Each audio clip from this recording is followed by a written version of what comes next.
artificial intelligence could spell the end of the human race. It's a flying object and we don't know what it is. I would hope somebody is checking it out. It was a rocket or whatever, but incredibly fast, opposite direction. It was too fast to be an airplane. I'm glad the Pentagon is looking at this, because if it poses a threat, I want them on top of it. Well, the craft generates its own gravitational field. So you said there's lights in the sky? The internet has become the command center for criminals and terrorists. 911, what's your emergency? I need help, please help me! Aliens won't let it happen. You know, that's what we're instructed to say. Roswell, Area 51. Alien kept deep under the ground. 1 0 1 1 1 0 1 1 6 3 2 9 7. Media doesn't have your best interest in mind. The government is self-serving. You're here for a reason. You're listening to Troubled Minds Radio.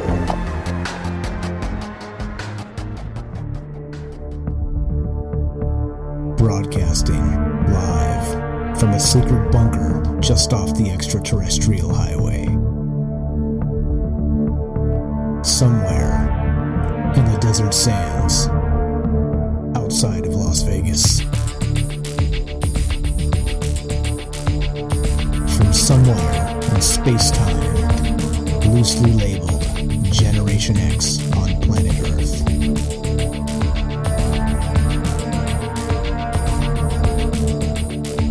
And asking questions of you in earnest into the digital darkness. Good evening and welcome to Troubled Minds Radio. I'm your host, Michael Strange. And hello to all of you who might also have troubled minds. What's up, guys? It is Friday night, and that means it is show night. It is show night. That means we're here, and we're going to talk about all the things strange, all of the weirdness, all of the news cycle business. We're going to do what we always do. And if you're new here, we have new people stumble in from time to time. Let me explain. The show is about aliens. The show is about conspiracy. This show is about the paranormal. This show is about everything in between. The 24-hour news cycle. This show is about the government. This show is about people and corporations and how money does not rule the world in spite of what they tell us. That's what this show is about. We're here to talk about all the things that the mainstream dodges. That's what we're here to talk about. That's what we do on this show, and we have some advantages. Well, I mean, we are beholden to the technocracy, of course, because they can censor us at any time because that's the world we live in. We do talk about censorship, of course, which we'll get into some of that tonight as well. But yeah, we have the advantage of we have no commercials, we have no sponsors. If Michael Strange pays the bills, then we get to say whatever the hell we want to say, and that extends to you. And what I mean by that is this number right here. We do this show live because we like to include you. This is not me. This is us. This is an us situation.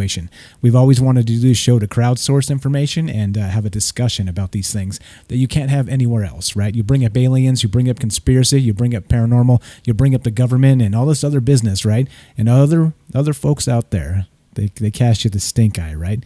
They give you the what's up with this person type of situation, right? Even though they know stuff just doesn't seem right, does it? It just does not. So that's what we're doing. If you want to be part of the show, the reason I do this whole intro, I want to explain. I want to make sure that if somebody shows up new, they know what's going on here. And we do this live. We do it live for that reason exactly. So we will read chat as we go. So we're streaming on Facebook, we're streaming on YouTube, we're streaming on Periscope, which is part of Twitter, we're streaming on Twitch. We're streaming on Mixer for the time being until they take it down. We're streaming on DLive. We're streaming all over the place. If it's worth streaming on, that's what we're doing. And so we'll read chat as we go. So go ahead and type in the chat if you want your comments read. I'll read as much as we can. And if you want a shout out, just type in the chat where you're watching from. I'll have your first name or your handle. Just type where you're watching from. I'll shout you out as we go. And then, okay, what else? Where am I? Sometimes I get lost here. Let's see. Okay, so yeah, that's the deal. That's what's on deck here. That's what we're going to do tonight. And again, the other advantages is we have you. So I can get phone calls live, and we can actually, let me get on Discord here. I meant to do that. I didn't do that. One thing I missed. Let's get on Discord. There we go. Officially on air in the Discord. Okay, so that means if you want to be part of the show tonight, you can dial this phone number 702-957-1037, and that's a Las Vegas area code. That's where we're streaming from. Of course, that's the center of the alien conversation, as they say, because Area 51's right up here. It's a couple hour drive from the house, 2.5 hours about. I've been up there, matter of fact, and not in the base itself. But yeah, so anyway, we are streaming from Las Vegas, 702-957-1037. You can join the Discord, and that's a chat client and a voice client. So many of the youngsters are using it these days to play video games, and it's a chat client, like I said, a voice client. You can hop on there, and you can be on the show that way. So it's a free way of avoiding that long distance charge if you get charged that 702 area code. That's good for the international folks to hop on here and talk free. So there we go.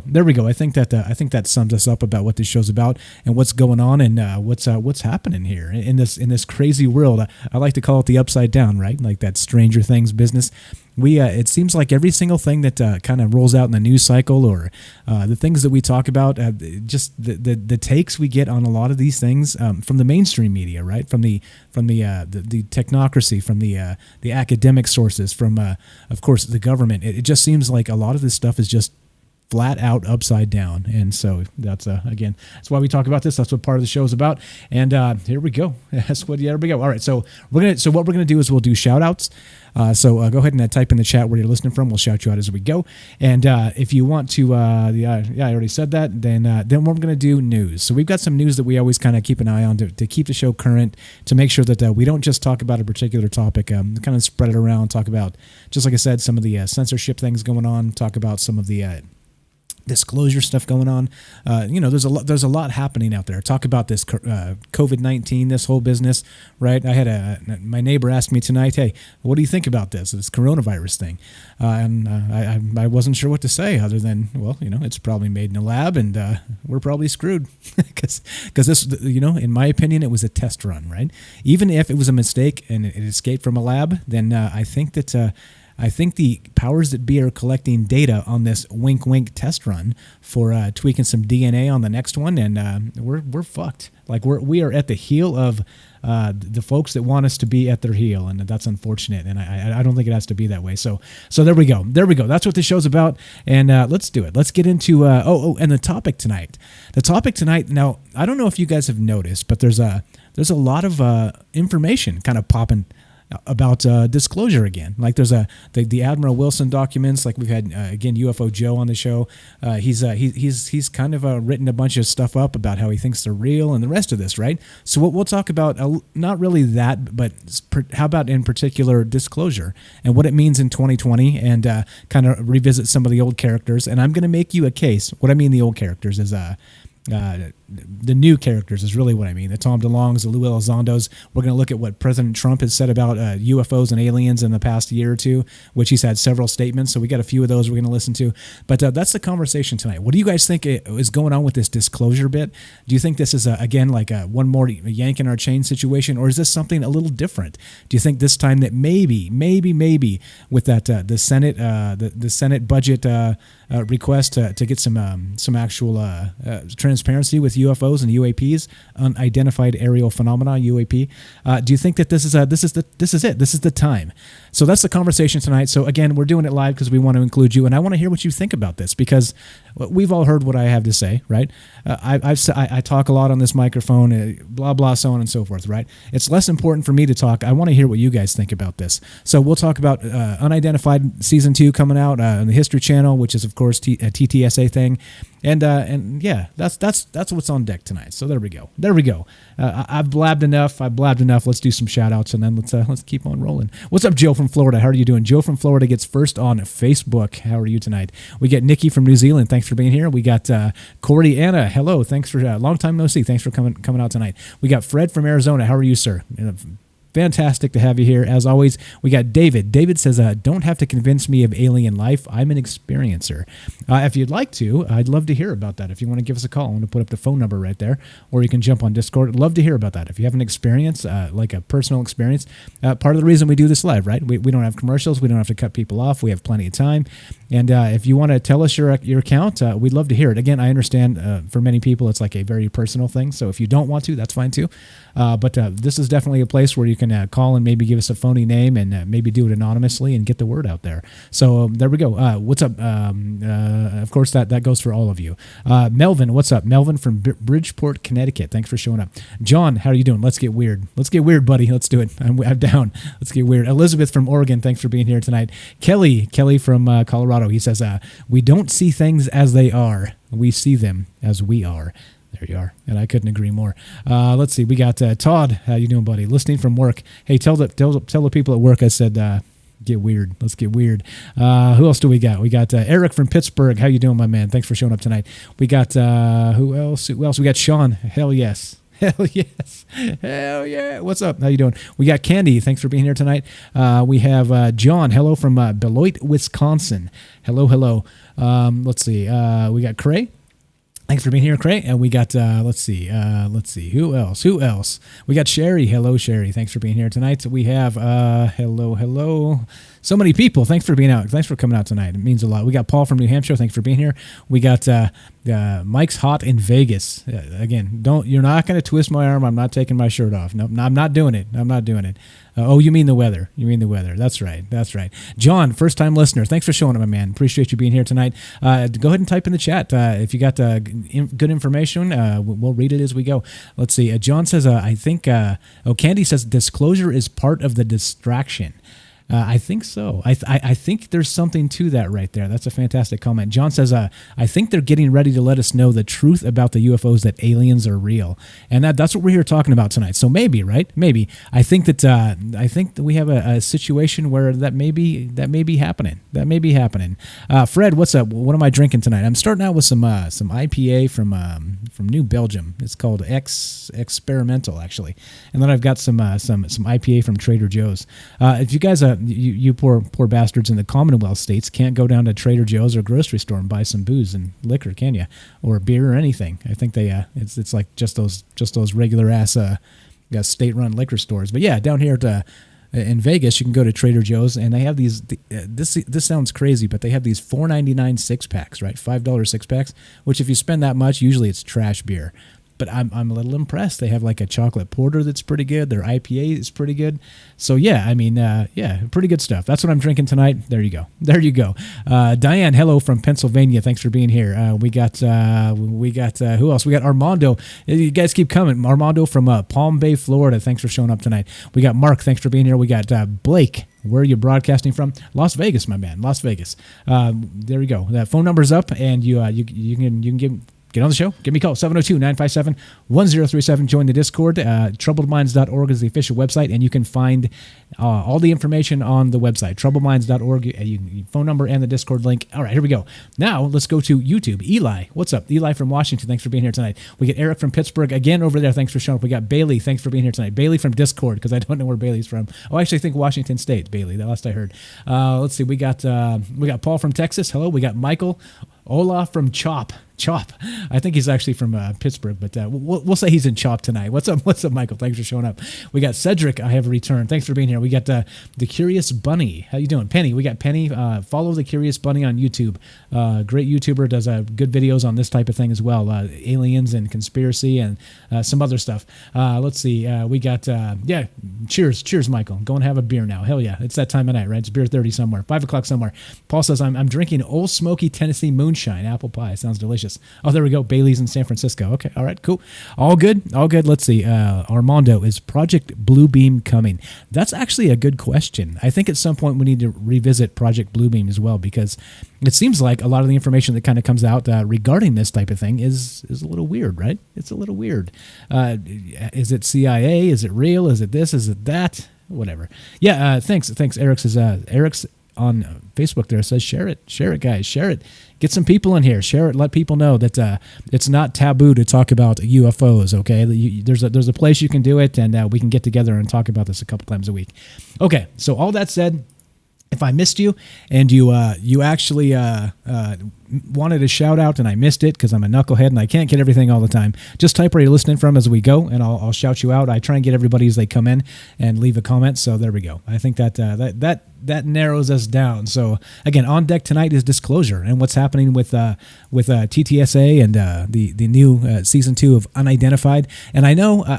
Spoiler alert, just so people are aware, many people that have been listening to the show for a long time, they know I've been critical of TTSA and this whole new disclosure bit. So just FYI, if I'm open to being wrong. Okay, this is not an answer show. This is a show about asking questions. So if you have a take where you think I need to hear something in particular, call me. That's the most important thing. That's transparency. That's why we do it live. And I firmly believe we can disagree with each other and still be friends. It's okay. We can still do that in this day and age. Let's be civil and let's just have a good discussion. That's the old days. That's how it used to happen in the old days when people dressed up nicely and treated each other nicely. Not that I'm saying let's do that, but I'm all for some sweatpants. But okay, here we go. Let's get to the news. Sherry says, do they really have to announce UFOs? And I agree with you. I agree. I think most of us, if we're here, we believe in UFOs. But I think the question is, in what capacity, right? Are we really waiting for the government to tell us they exist? Or, many of us know. Okay, and so for me, clearly, I think the easiest thing to say is that, yes, alien life exists, okay? To me, the devil's in the details, and so what capacity, right? How big, how prevalent out there in the universe. So we're going to talk a little bit about that in the Drake equation tonight. So we'll get to some of that. What's up, Kurt? Wapakoneta, Ohio, birthplace of Neil Armstrong. Wapakoneta. I think that's how you say it. Wapakoneta, Ohio. Thanks for being here tonight. All right, let's go. Let's get to the news and let's start cruising here. Here we go. Okay, we're going to go to censorship first. We've talked about this in the past when this was actually happening, and when they were trying to run this bill through. Let's say ram the bill through. That's what was happening actually. So here we go. Let me link this and you guys can check it out. I always link the sources here so you can see I'm not making shit up. And so and as always, when we're done with this, all of the sources will be linked in the YouTube in the description box on YouTube. So if you guys want to check out any of these sources and follow up and read the thing in its entireties, you're welcome to. Again, I'm not here telling you what to think. I'm just telling you this is what I saw. This is what we're talking about, and here you can double check me. Don't trust me. Double check my sources always. Okay, so here we go. This is from techdirt.com. Okay, and the headline reads just like this. And there's a whole podcast on this. I'll show you in a second. You guys can listen to this if you aren't familiar. Now, this is something that's happening. This is dangerous. Again, terrible, dangerous, Earn It Act.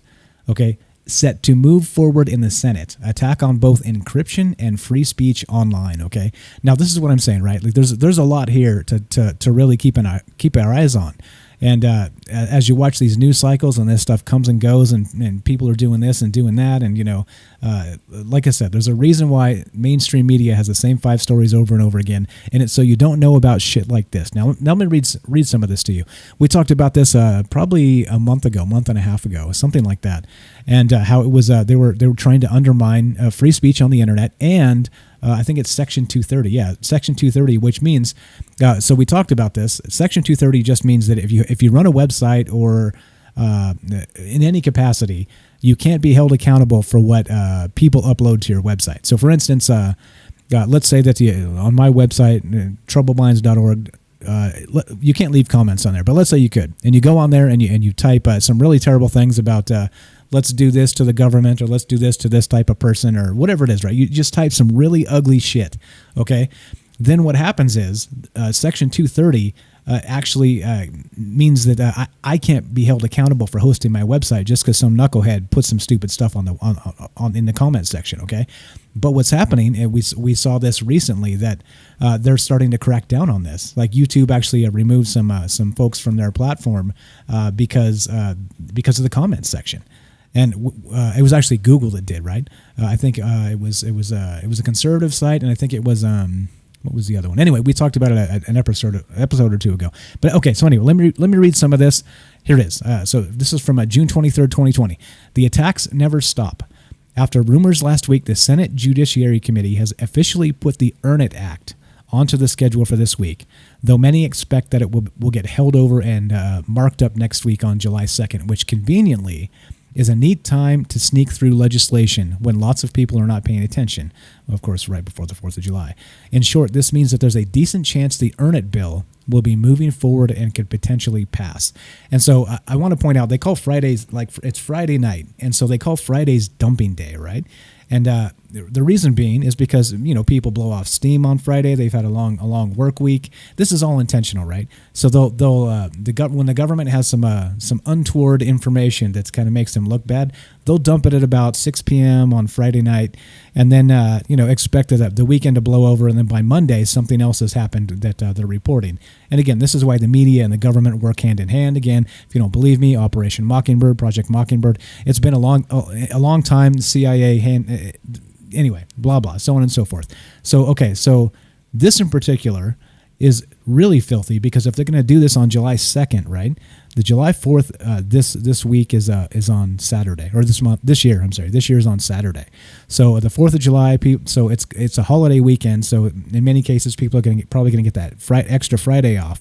So notice, if they push this through on July 2nd, that would be Thursday, right? So that would be the dumping day before the federal holiday.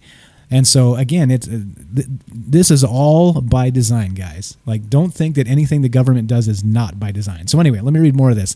But that would be dirty, right? On July 2nd, long holiday weekend, people going to be out drinking or whatever they're going to do, right? Setting up their barbecues for whatever, traveling to see family, whatever's going on. Anyway, dumping day. Here we go. So, okay, now what is this Earn It bill? Why does it matter? Okay, this article continues. This would be very, very bad. I won't go back over everything in it. Neither will I, because we did this once already. But I think it's important to watch this. So that the article continues. But the general intent of the bill is to undermine both encryption and Section 230 by trying to make Section 230 dependent on not offering encryption. That's the highest level. Now, the bill is written in a sneaky way to let some senators pretend it won't impact encryption, since encryption is not mentioned in the bill. However, the bill does pretend it won't impact encryption since encryption is not mentioned. I already said that. Holy shit, don't read the same line twice. However, the bill does condition 230 protections on meeting certain best practices that would be developed through a process mostly controlled by the Attorney General, who has made it clear his number one priority regarding the internet is to kill off real encryption. As we've discussed, the Earn It Act creates a very dangerous moderator's dilemma that will act to suppress both free speech online and the ability to communicate securely and privately. So there we go. We did talk about this a little bit in depth not too long ago, like I said, but pay attention. This is what I'm saying. So we have the wheels of government just roll on, right? And they're crushing free speech. They're taking away rights one tiny slice at a time. And this is another one. Okay, so Section 230 is an important thing, because think about it this way. If you have let's say a political website and you have enemies, right? If you're doing like Ash, what's up, Ash? Where are you at, Ash? Ash said, if you're doing anything at all, you got haters, right? Or that's the deal. Or I think he said it the other way. Yeah, you ain't doing shit at all unless you have haters, right? And politically, of course, if you're on one side or the other, or even somewhere in between, if you're trying to be as neutral as possible, you have haters because you're not towing the party line, right? And so think about it this way. If you have Section 230 removed or undermined for websites, then it's super easy to just flood somebody's website and make a bunch of really shitty comments and get them taken down, right? Like, this leaves you extremely vulnerable to this type of activism, let's say, which of course would actually be digital sabotage. That's probably what this is called. So anyway, here we go. Let's see. Let's see. Let's read some comments. What you think about this? And let's see. Sherry says I saw Zuckerberg was arrested on crimes of humanity. I don't know if that's the case. What's up, Tinfoil Timothy? I see you there. Thanks for showing up. Yeah, not haters. Yeah. Oh no, not haters. Exactly. Oh no, somebody on the internet said something terrible about me. What will I ever do? Right? Sherry says coming to a halt. They say. I know there's some stuff going around with Facebook right now, and the boycotting their ad platform and some other stuff. They're trying to put pressure on them to be able to censor things, right? To censor political speech. Well, of course, right? If you call everything that's not in your political party, everything against it, hate speech, you see there's a problem here, right? So anyway, like this is a serious, huge issue that we need to, I don't know, what do you guys believe? Do you think that we should be able to censor whatever the hell we want just because these platforms have all the money? Or do you think that this is kosher? Do you think it's kosher the way it is, and they should leave it? Anyway, let's see. Kurt says that killing the First Amendment every which way they can, and that's true, right? And so you can make the argument that these are large tech companies. They have a bunch of money. It's their platform. They can police the information however they want. Maybe. But I think when they can, let's say Twitter, let's say YouTube, let's say Facebook, let's say these guys all get together and they have it out for one particular asshole. Let's call that particular asshole, I don't know, let's just pull a name out of the air. Let's say his name is Michael Strange. Let's say they have it out for that particular asshole, right? And they're like, nah, this guy he's always like itching the problematic things and, bringing up this or that, and we don't want to talk about it. Bam, they could take me down, right? They take me down on Twitter, they take me down on Facebook, they take me down on, right? Like the technocracy. It's a thing. And so they really could. And of course they know each other, Silicon Valley, the whole deal, right? They work together. So yeah, it's this is a conspiracy of the highest level, is it not? Okay, so let me read a little bit more of this, and we'll continue. We got some other folks here on the other chat showing up. What's up, Noble Cal L? How you doing, buddy? Wubba lubba dub dub. How you doing, my man? He's here hosting us on Mixer until Mixer's down, but and he's also boosting us on Discord. So if you get on Discord and your voice sounds silky smooth, you have Noble Kal-El to thank. So thank you for boosting us on Discord there. We got Cedric Bunny Flop. Let's see. Michael says, I think Julian Assange is a CIA asset. Love to hear about that. If you want to give me a call and talk about that, love to hear it. They bought his opinion with a lighter sentence and pretended his speech was free. I think, yeah. Now free speech is currency, right? It used to be guaranteed. Now it's currency. We won't throw the book at you and make your life miserable. You say what we want and then you're free. And free to say what you want, sort of. With this non-disclosure agreement. Yeah, terrible. Okay, so here we go. Let me read some more of this. Now, this is, again, the Earn It Act. So pay attention next week, guys. It's a short week. Like I said, holiday week. For those of you still working, for those of you that are not, we're going to get to that in a sec, too. This is terrible, right? Anyway, I'll get to that in a sec. Let me finish this. Okay, so, and beyond moving forward, the article continues, with such a bad proposal and trying to sneak it through during a holiday week, it's astounding that this is happening right at the very moment when more people than ever are relying on the internet to work from home, a situation which open speech platforms and strong encryption are more important than ever.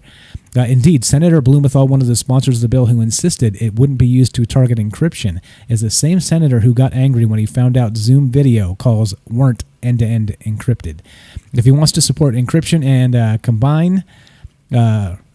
if he wants to support encryption and promise that Earn It won't be used to undermine encryption, he should write that explicitly into the law. Boy, sometimes big words, they're like hurdles, I tell you what. Okay, in short, now here's just a quick sum up from this article, and then we'll move on. I'll show you if you want to I'll link where the podcast is regarding this if you want to learn more about it. But this is what I'm saying, right? We can't watch all the things all the time, can we? We just cannot. And so we rely on other people to kind of point these out and say, hey, look, guys, these other things are also important. So please pay attention.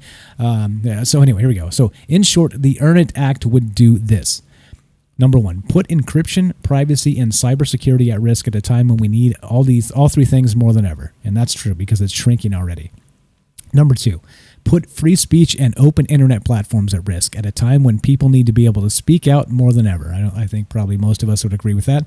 Number three, not do a damn thing to actually make anyone safer, this thing says. And agreed, right? So they kind of want to create a back door so that they have access. That's why they want to undermine the encryption here. And then take down or undermine Section 230 so that it's easier to censor websites or people that are problematic, let's say. And number 4, create a constitutional mess that might even make it easier for bad actors to get away with things by turning companies into state actors with regard to private info, thereby creating Fourth Amendment issues regarding disclosure of information. So, yeah, I mean, there's a lot here. And let's see, are there actually comments on this website? Yeah, so there's comments down here. And this is pretty cool, right? So just for instance, on techdirt.com, there's comments here. So if you undermine this Section 230, then you get some knuckleheads down here saying some stupid stuff. They could take down this article or this entire website, right? If you get rid of the Section 230 protection. So anyway, there's the one. Here's where you can actually listen to the full podcast if you're interested in this type of stuff. So I'm going to link this, and then you guys can check this out. As always, follow up on me. Don't believe what I'm telling you. Make sure you question everything. Trust no one, including me. And read this stuff. Spend some time. And if free speech is important to you, if you think the technocratic assholes that run this joint, and by this joint I mean the world, if you think they shouldn't, and you think that we can voices can make a difference, I think this is the type of thing that we should probably be looking at. So here we go. I just linked it. There's actually a podcast here, attacks on Section 230. So let's see, what time do we have? Do I have time to play some of this? I didn't really curate it and pick a good spot. But anyway, it's 48 minutes, so there you go. If you guys can listen to this on your own time, if you're interested, and they explain it, of course, better than I ever could, because they're on top of this ball, on top of this game, and I think once again, this is super important. So yeah, boy, I tell you what, sometimes it's a mouthful. Let's see. Okay, so here we go. Then there we are. All right, so let's see if we got anybody here on. Anybody else showing up to shout out? And there we go. And if you guys have comments on that so far, have you heard of the Earn It Act? I know we talked about it here on the show, but if you're new to the show, maybe you didn't. And there we go. So let's see some comments here. We got Timothy says, "Yep, it's all ridiculous nonsense." Well, not only that, I mean, there's a way we can stand up to this, right? But if we don't know about it, then we can't do anything about it. Kurt says, "I don't know. So many fireworks shows have been canceled." Yeah, that's true. But then, we have the whole COVID thing. There's a lot of obfuscation they could do with the media and the rest of it to just kind of, again, I challenge you to find any media outlet that's actually talking about this, the Earn It Act. and then tell me that this isn't a worldwide conspiracy, right? Of course it is, with the media and the governments. John says, "I've gotten 3 bans for hate speech on Facebook in the last 2 months, and I don't even post anything that hates me. It just automatically bans me." Yeah, right. That's what I'm saying. And so the second you start calling everything that is not towing the party line hate speech, we have a problem, don't we? I think we have a really large problem. Sherry says, "Let us be free." Yes, exactly. Please, just let us be free. Let us talk. Let dangerous ideas populate the internet. Yeah, I say that tongue-in-cheek because are ideas really dangerous? I mean, I guess they are, right? I guess that's why they don't want to. They don't want us talking about this stuff. Yeah. Okay. Anyway, there we go. What else do we got? Okay, that catches us up. All right. So one more time, if you want to be part of the show, 702-957-1037. Click the Discord link. You can find that at troubledminds.org, and that's the official website. And the phone number's there. Discord link is there, and so on and so forth. Let's see. Got to check the time. I'm the timekeeper. I'm the talk show guy. I'm the everything. Oh shit! What just happened? Did my internet drop? What just happened? Nope. What was that? Somebody's making noises. Okay. Anyway, here we go. Let's keep on moving here. Let's see. John says, "Do you watch? They're going to blame the UFOs. Watch. They're going to blame the UFOs and COVID-19 on the Freemasons, and I'm a Freemason. Oh my. Oh wait. What happened? What the hell happened here? I think whatever. I think we had a phone call that I missed. I'm sorry. If I missed your phone call, call me back and I'll put you on the show. Oh no, wait. That was me. Hold on, that was me. I have to reconnect. See? This is what it is, guys. This is what it is. This is what's going on right here. We have the technocracy knocking the phone lines off, right? That's the old UFO talk show. Out. Here we go. Let's dial back in. Yeah, that was me. Thank you for calling Troubled Minds. Caller ID authorized as a host. Welcome, host. You are Okay. now in the host room and can manage your callers from the call-in studio web interface. Show recording is on. Dual channel. All right. Show recording, dual channel. We're good to go. Dual channel. All right. Okay. So there we go. So one more time. So now it hung up, but now we're back. 702-957-1037. Go, click the Discord link, both on troubledminds.org, and we'll keep going. Let's see. Sherry says, they are the criminals, and we can't speak. Please. Please, exactly. Let's see. Timothy says we should be able to order beer, bongs, and tanks online. And when some tosser acts like a commie, the Darth Vader force choke arm. Yeah, okay. I know there's some hyperbole there, but okay, I got you. John says, how long until you think somebody accuses aliens of being racist? I think it probably already happened at some point. It's probably already happened. Okay, here we go. So, all right. So there we go. Earn It Act, free speech on the internet. And again, like the Section 230, which is a huge protection and end-to-end encryption, all this other stuff. Oh, so anyway, just so you know, so they're trying to use undermine end-to-end encryption by saying that it's a way to fight child pornography, right? And sex trafficking. Okay, but that's the point. They want to be able to snoop on everybody doing everything all the time, right? Under the guise of that. Because I've said this before, I'll keep saying this. Every time you put that forth and say, you use that as a premise, okay, for legislation, if you oppose it, then it's an easy attack because you just simply say, oh, so you're for child sex trafficking, right? Like, we're trying to stop this and you want to block us from stopping this? You see, like they play these games intentionally. They know what they're doing. So government is not an accident. This shit is conspiracy through and through. Okay, here we go. Now let's move on to this one. Now this is back to working or not with COVID. Check this out. This is a little bit crazy. This is I told you guys I'd keep you abreast of what's going on in Las Vegas. Check this out. So this is reported by Fox 5 at KTVU here in Las Vegas. And so an attorney says, flood of evictions expected in Nevada as moratorium expires. And this is a few days back. And I know since then they've actually extended it to September. But look at this. This is what's going on here. Let me read this real fast and get to the point of what the point is always here. Is that we shouldn't trust the government for these things, right? The more we give the government a lead, right, to lead us around like a dog, the more we're reliant on them. And I think this is a problem. So here we go. So let me read some of this.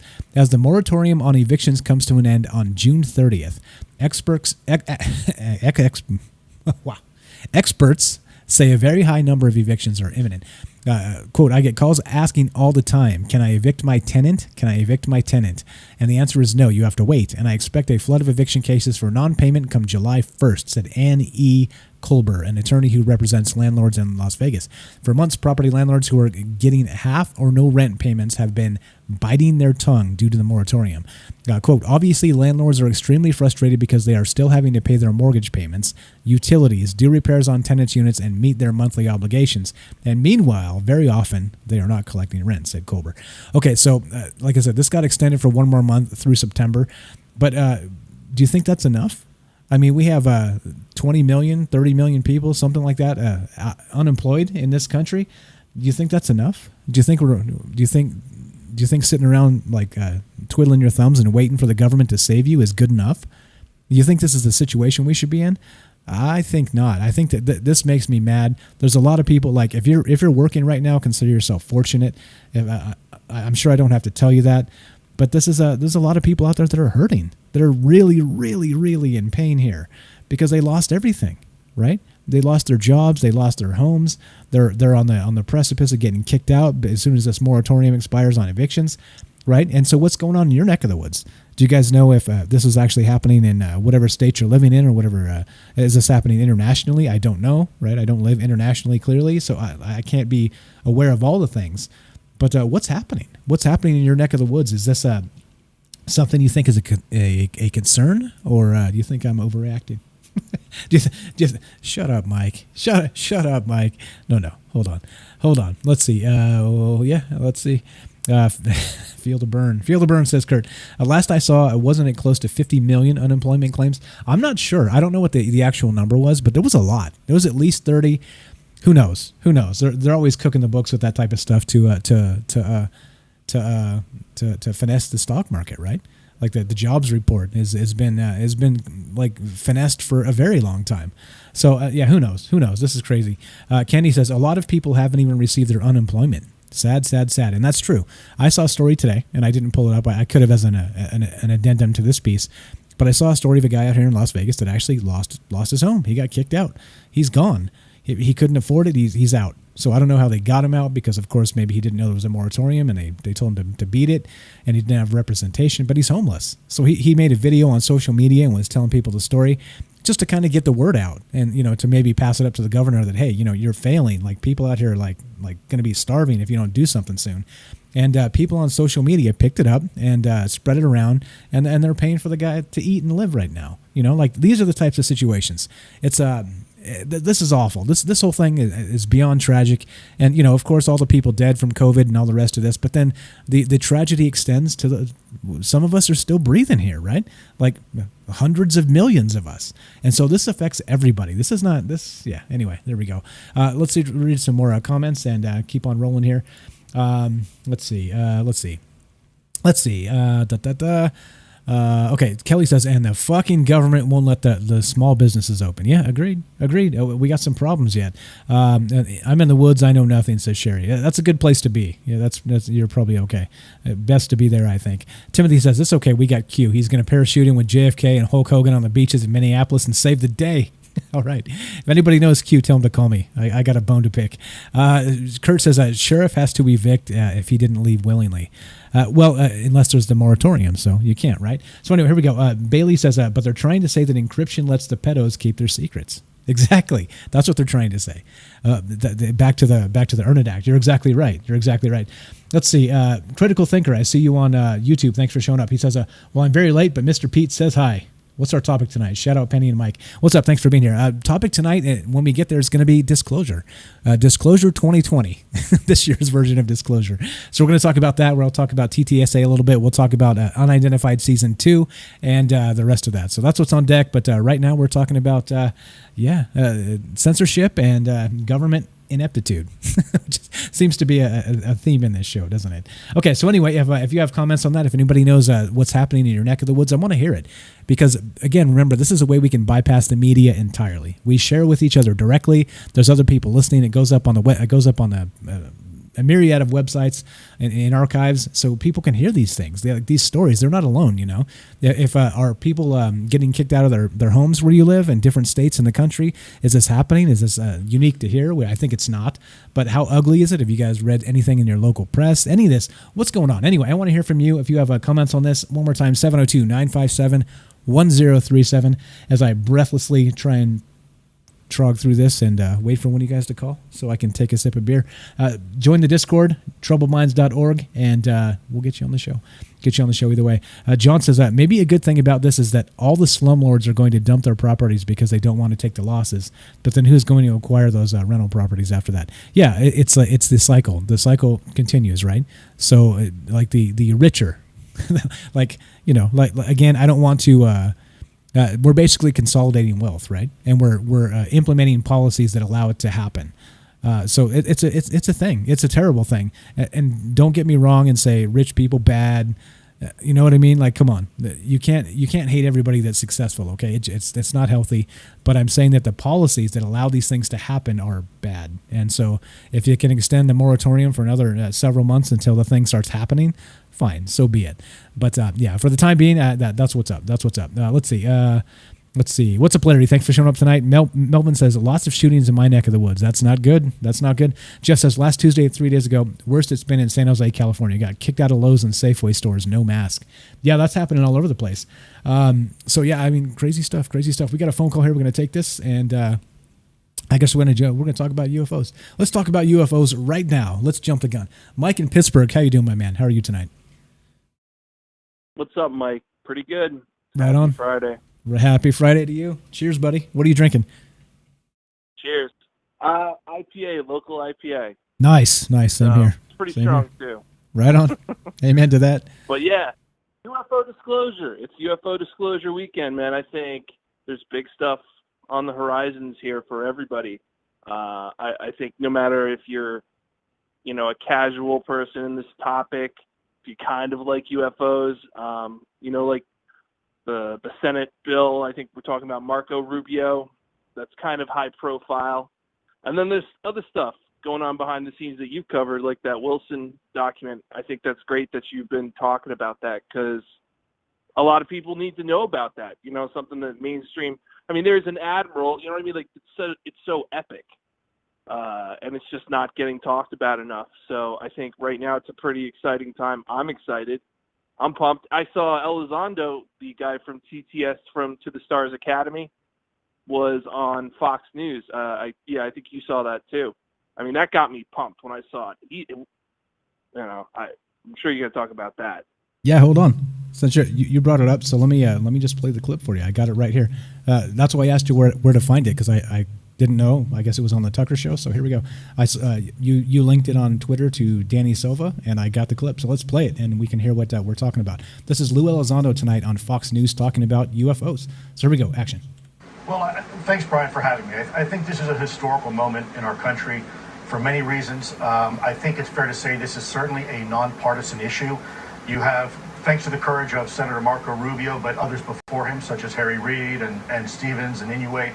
I think if the Senate is successful in getting what they want, they're going to get actual hard data as to the capabilities of these incursions into our airspace and the airspace of where we have combat vehicles and controlled, if you will.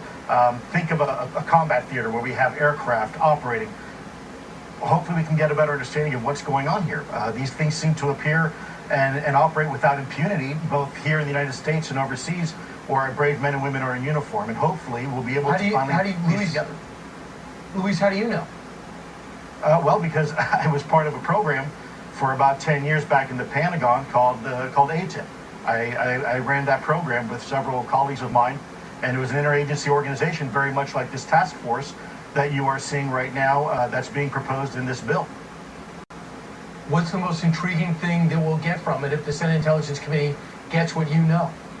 Well, I think you're going to get, hopefully, you're going to get an unclassified report. And for the first time, average Americans are going to get a chance to see the very same data that has been locked away in if you will, in classified briefings and whatnot, and hopefully see the light of day for once. Now, I consider myself an average American. Could you tell me what it says, since you were part of the unit? Well, unfortunately, I'm not employed by the U.S. government anymore, and I am still bound by non-disclosure agreements, my NDAs. I still have a security clearance. So that's really a conversation that the U.S. government's going to have, the executive branch with the legislative branch, and then finally decide what they think is appropriate for the American people. But I think what I can say is that data is very compelling.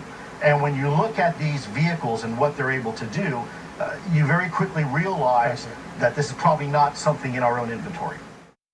All right, there you go. Thanks for sticking through that. I know it's a little bit long, but you brought it up, and I think it's important, right? There's he said a lot of really good things in there. What did you take out of that? I think that's huge. There was a lot of statements. To me personally, saying that we're going to get I feel like we're going to get the raw data. So we're having government sensors, like most sophisticated satellites, picking up things that, the provenance of the data can't be questioned. That's the most important thing. Like, there's no source that could be better. And the thing that I think is going to be the most imperative, or probably the most shocking, and I was talking to my wife about it, and I was trying to run through scenarios in which, a senator says X, Y, and Z, and everyone's like, oh my gosh, if a senator says, oh, there's range incursions, and, people will give any excuse and say it's the Russians, it's the Chinese. But I think there's one phrase that we're going to be looking for here that is the game changer, is that they are coming in from deep space, right? Like that's got to be, that's got to be in there somewhere. If we just talk about, craft coming in and out, prosaic explanations will rule the day. If we talk about, we have satellites that are actually pointing out towards deep space, which I recall there being rumors that a lot of our satellites are equipped to, even though they're aiming or relaying signals back to Earth, they have sensors pointing out to deep space. So if they're picking up stuff coming in from deep space, I find it hard to believe anybody's going to explain this off as foreign what have you. Yeah, no. An odd thing too that probably a lot of people didn't pick up on is remember Oumuamua? Remember that when that like thing came from out of the solar system and kind of like flew by Earth and Mercury and the Sun and then kind of just left again, and they couldn't really explain it. It didn't fit a comet profile. It didn't fit like an asteroid profile. They were literally flummoxed. And Avi Loeb of Harvard, one of the foremost astrophysicists in the world, even has said that he speculated it might be an alien craft. And then right after that, Space Force was announced. Like it was pretty close right after that in the next month or two. So, I mean, these things are real, right? Like these things, like there's science kind of maybe hedging and acknowledging this. But yeah, I mean, a little bit. So again, like I said on Twitter, it is intoxicating, right? To think about this, because if this is real and we're talking true aliens and they're here, right? Like, because there's people that doubt or, people that think that they might be microbes on Mars or whatever, right? But if we're talking about alien craft that we can actually verify, this is huge. This is huge. I'm hopeful, man. I'm doubtful, but I'm hopeful. But yeah, I just wanted to throw that in there in case you didn't know. I'm hopeful too. Yeah. I'm hopeful that I think you talk to the thing I'm thinking too is, there's some unsaid things going on here. So when we say Senator Marco Rubio is kind of, it's a bipartisan bill. There's a couple, I think, it's Intelligence Committee. I forget the exact committee that's behind it, but I don't think it's the entire Senate. I think it's bipartisan, Republicans and Democrats both behind it. But, that means these guys, like, they know, they've been told already, there is some scary stuff out there, and they are now actually spending time and trying to say, hey, let's take a look at this. When I saw Hal Puthoff at Berkeley Springs, West Virginia, and Hal Puthoff being the I think he is the head of sciences or the director of their science division for To the Stars Academy. When he was in Berkeley Springs, West Virginia, giving that talk, I realized when he said I had just come from D.C., he hinted that he had just spoken to people in D.C., and I believed it was in a classified setting. And I want to say, like, Senator Marco Rubio and these guys are now acting on information that they got from briefings with guys like Hal Puthoff. So bring this full circle back into TTSA. Of course, we have the PSYOP of PSYOPs. It's, how can you not know it's government? I mean, if anyone really thinks, if anyone's sitting here and going, oh, the government's not involved in this at all, that is cognitive dissonance on a level I can't explain. But, do we always say, I think we have to take it with a grain of salt here. Is TTSA pushing this topic for a reason? Maybe it's mutually beneficial. Maybe they get money, or maybe they want to fund projects that they think will make them money down the road. But at the same time, we'll actually push the topic more out into the open. But I can tell you what's true. At the end of the day, me being someone who's saying, hey, look, I'm rooting for TTSA. I'm rooting for them to do well. At the end of the day, I say scoreboard. That's the only thing that matters to me. When I look at every organization, I know Greer's done some great work with the citizens hearing. MUFON, I'd have to go through their history. But I know there's organizations that do great work. But when we're talking about right now, who's bringing the most to the table, it's To the Stars. You can even if all this stuff ends up being, bullshit. If they're totally a psyop, there are more people talking about UFOs today than there were 3 or 4 years ago. I mean, I don't have the quantification. I can't quantify it with stats, but I can tell you pretty confidently that Storm Area 51 is a great example. I mean, even though he wasn't directly involved with that, I mean, Lazar being on Joe Rogan, this is all precipitated from this hype. Yeah, of information that I think that again, like you said, I think you said it probably very well a couple times back when you called that. Tom DeLonge, sure, he's an idiot, right? But he's our idiot, right? He's like the UFO community's idiot. And so, as much as he frustrates you in some of the things they do, you got to kind of back him up because it seems like nobody else is pushing for this. So I can agree with you there, and definitely on the idiot part. But yeah, I mean, you're completely right. You're completely right.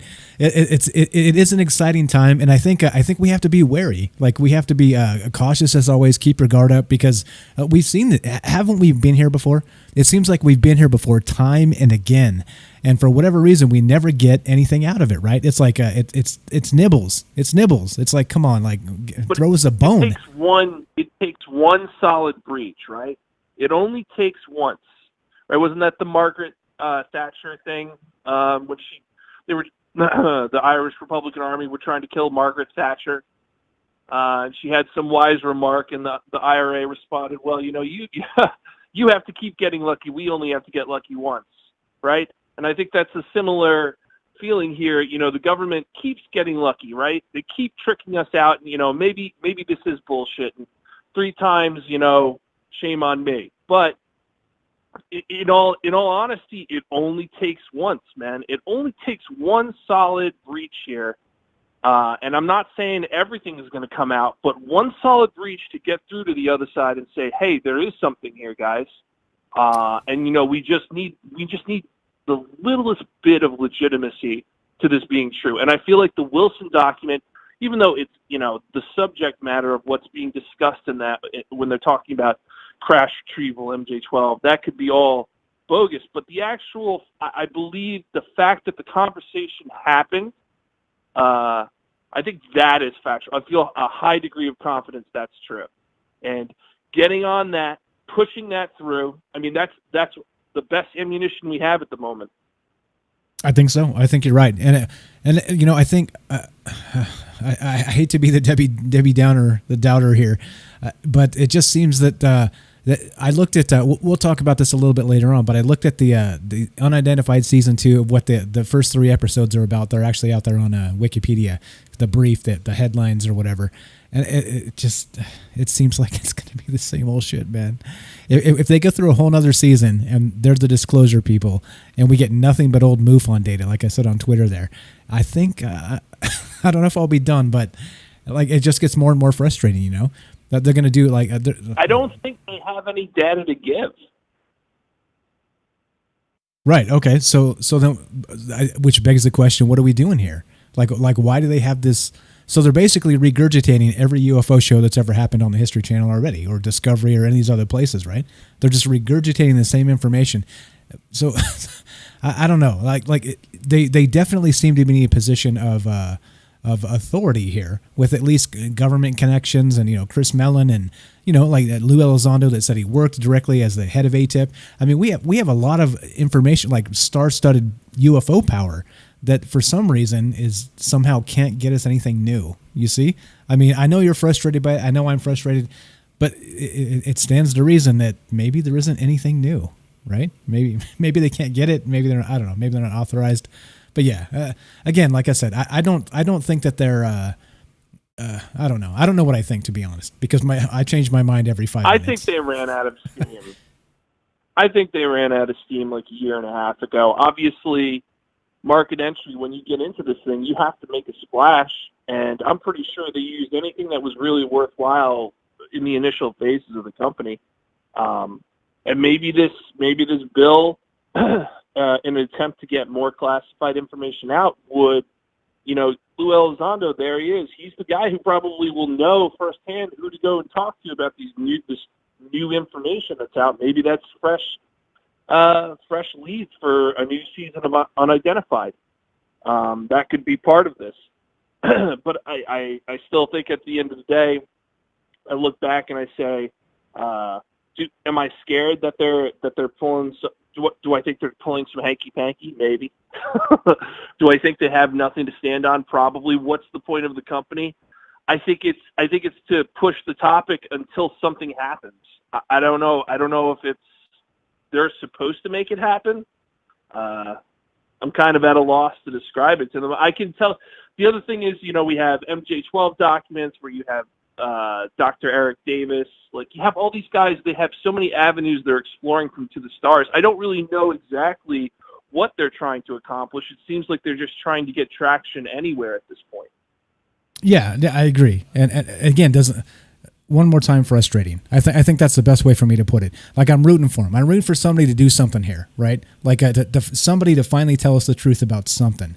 And it just seems so convoluted. Like you said, if they ran out of steam a year and a half ago, and we're 3 years into this, how long is this charade going to go on? Like, we need something new, right? We need something new. Yeah, it's All right, frustrating. throw in the towel tonight. Say To the Stars collapses. Are we all going, okay, woohoo, To the Stars, no more. All right, good run, guys, high fives. And then what do we do? Where do we go from there?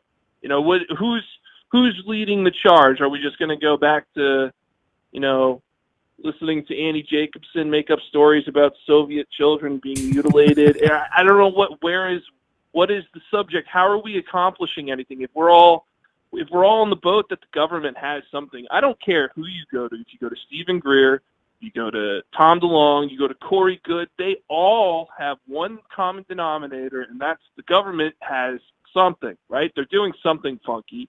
I don't know that they have a craft, but they know something that we don't. And, that's the common denominator I want to push. Yeah, agreed. Somebody out there knows something, and we need to get to the bottom of it. I don't know if I believe the Wilson documents as being real. I don't know if I believe any of this other stuff that came out. I don't know if I believe UFO Joe. I know he's got a source, he says. Well, I mean, we've had sources before, like quote sources before. So, you know what I mean? No offense to him. Like, we all work with the information we're given, but I don't know. You know me. I like to keep one foot in each camp here and see what comes, but I don't think this is it. I don't think this is it, man. I just have this funny feeling we've been here before, Terrible. When I started believing UFOs, I had to talk to my doctor about it. Such a bizarre conversation. You're like, look, doc, someone had, I think my wife is like, Mike, you're way too much into UFOs. You got to talk to your doctor about it, right? So I go talk to my doctor. And I'm like, how do you tell? I'm like, doc, I don't believe in UFOs. Like, I don't believe I've been taken by one. Okay, I think I had to explain to my doctor what a conspiracy theory was, and he's sitting there. I'm like, you think I'm crazy, don't I? And he's like, yeah. I'm like, well, if I was right, I would look crazy no matter what. So just keep that in mind. It only takes one time of being right for everything to not be so crazy. Agreed. All right, I'm gonna go kill the rest of this beer. Cheers, buddy. For the record, I don't think you're crazy. Thanks for calling, Mike. Cheers. Have a great night, man. All right, thank you. Thanks. You're a lot. better than my doctor. Thanks. Bye. Appreciate that. Have a good one. There you go. This is what this show's about, right? We get together, we talk about UFOs and some other stuff. That's Mike from Pittsburgh. Fantastic call. He's obviously, like you said, way into UFOs, and that's a good thing, right? Like kind of on the tip of the information here as it comes out, and just wants something new. Like many of us, wants something to change instead of the same dog and pony show, the same crap, the same smoke and mirrors, right? Over and over and over again. Like I said, it seems like we're in that spot one more time where they're about to tell us some bullshit and, pass it off as something else. Yeah. Terrible. A couple great comments here. Again, great call. Thanks, Mike. Appreciate that. Mike from Pittsburgh. Let's see. We got Renee on Facebook. I see that. Thanks for showing up. We got Christopher. I'm late, but greetings, fellow Earthlings. Hello. How you doing, sir? Thanks for being here. Jeff says, wormhole, bend space, like the movie Interstellar. Yeah, definitely, right? Like advanced propulsion and these types of things. John wants to know, do the aliens have to wear a mask? I think they're exempt. Probably because they sent us COVID. How about that? Print that. Say Michael Strange says, no, don't print that. What else do we got? Let's see. What else do we got? William says, I don't know why U.S. government won't disclose when other countries has disclosed and acknowledged the presence of UFO UAP. I'm going to get into that. I've got a theory here. I was talking to another smart fellow that I met on Twitter today, and we were kind of having a discussion on what I think this may be. And so I'll give you a theory on that, and we talked about this in December, so I'll push that a little bit and let you guys decide. But I think maybe we have a huge psyop here. So we'll get to that as we go. Let's see. What else do we got? Elizabeth says, everything is like the X-Files. It certainly seems like it, doesn't it? Sherry says, if Elon had a set of beads, he would speak it and free energy. You mean a set of beads like brass balls? But he has none? Yeah, Timothy says great caller. Agreed. Mike's a great dude. You follow him on Twitter there. Foya Boy, I think, is his handle. So yeah, I mean, this is what I'm saying. Like, you get smart people that follow this stuff, and just because you follow this stuff and dream of larger things in the universe doesn't make it crazy. Come on, doesn't make it crazy. Okay, let's see. What else. We got some good comments here on Facebook, or sorry, on YouTube, and we'll read some of these and then we'll keep on moving here. Joe, if you want to call, you're up, buddy. 702-957-1037. And put the phone number back up. Read a couple of these comments if you want to call. Get on here and we'll talk about this stuff. Here we go. So let's see. Little City Livin', what's up on YouTube? I see there. Thanks. What do you think of the lyric in the Red Hot Chili Peppers song called Californication that goes, "Space may be the final frontier, but it's made in a Hollywood basement"? I think maybe there's something to that. Maybe Anthony Kiedis of the Red Hot Chili Peppers, maybe he knows. maybe he knows. Let's see. Critical Thinker says, when I watched Tucker, this was huge news. And how do we kick California out of the U.S.? Yeah, joke. Well, they may do it themselves. The Critical Thinker continues, we have many U.S. congressional leaders that want answers. From what they say, TTSA is slowly informing people what will take the news hard. That will take the news hard. Paul, what's up? Says that Matthew 24:24 does suggest that there will be a powerful deception that keeps most people from believing in Jesus, despite the impact of millions of people disappearing during the rapture. Hey, man, if the rapture happens, I believe in all the things, man. Like, when that starts going down, I want to drop and start praying. You're right, Paul, says Critical Thinker. Let's see, and it's not undeniable to think that one of perhaps many views will be there'll be aliens were responsible for the disappearance of many humans. Yeah, who knows, right? Who knows? I think, when we're talking about these things, all options are kind of on the table. The interdimensional thing, we've talked about this a lot. Like I said, I think it's probably less likely that we have somebody coming from Alpha Centauri, where it's like what is it? How many light years? It's a lot of light years. But, they'd have to be very close, and we should be able to detect their signals. Who knows? Maybe we can't. I don't know. I'm just speaking out my ass. Justin says the rapture is death. What's up, Justin? Thanks for showing up tonight. Let's see. Timothy says, keep the peasants at bay, in fear and in awe. Maybe. maybe. And Critical Thinker says tonight's brew is Grain Belt, what we drink in Minnesota. Nice. Sounds delicious. Michael says USA Rapture. I imagine Raptors. Too much Jurassic Park for you, my man. Okay, here we go. Let's keep on trucking. Let's see. All right, let's go. So there we go. That's what we're going to talk about tonight. I've got some stuff to get onto about what I think this may actually be. This is my take on it because I am kind of many of you have been along on this journey with me. When I first started this, it was over 2 years ago in April now. Frank and I really kind of didn't know a lot about this stuff. It was kind of like cursory information. But then when you start doing the show, right, you have to kind of force yourself to at least know what you're talking about enough to, hold a conversation. And so I've been learning and seeing the data and following the news cycles extremely closely, right? Like it's another job. And so, if you want to call me a noob and say I don't know what I'm talking about, that's fine, because you're right. But I'll tell you what, I've learned a shit ton over 2 years that I never thought I would learn about corruption and about aliens and abductions and, Linda Moulton Howe and what she thinks and Art's Parts and Art Bell and and TTSA, like in depth watching everything that they do. I mean, it's a good thing. It's a good thing, call me nuts, whatever. But it's just what it is. So definitely good stuff. And let's keep on moving. As I rant and drink some IPA. It's delicious. Okay, here we go. Let's go with this. Let's go do some space news. So I'm going to get to some, so like I said last show, we have some really good space news that's kind of dropped. Space news. What did I say? Space news.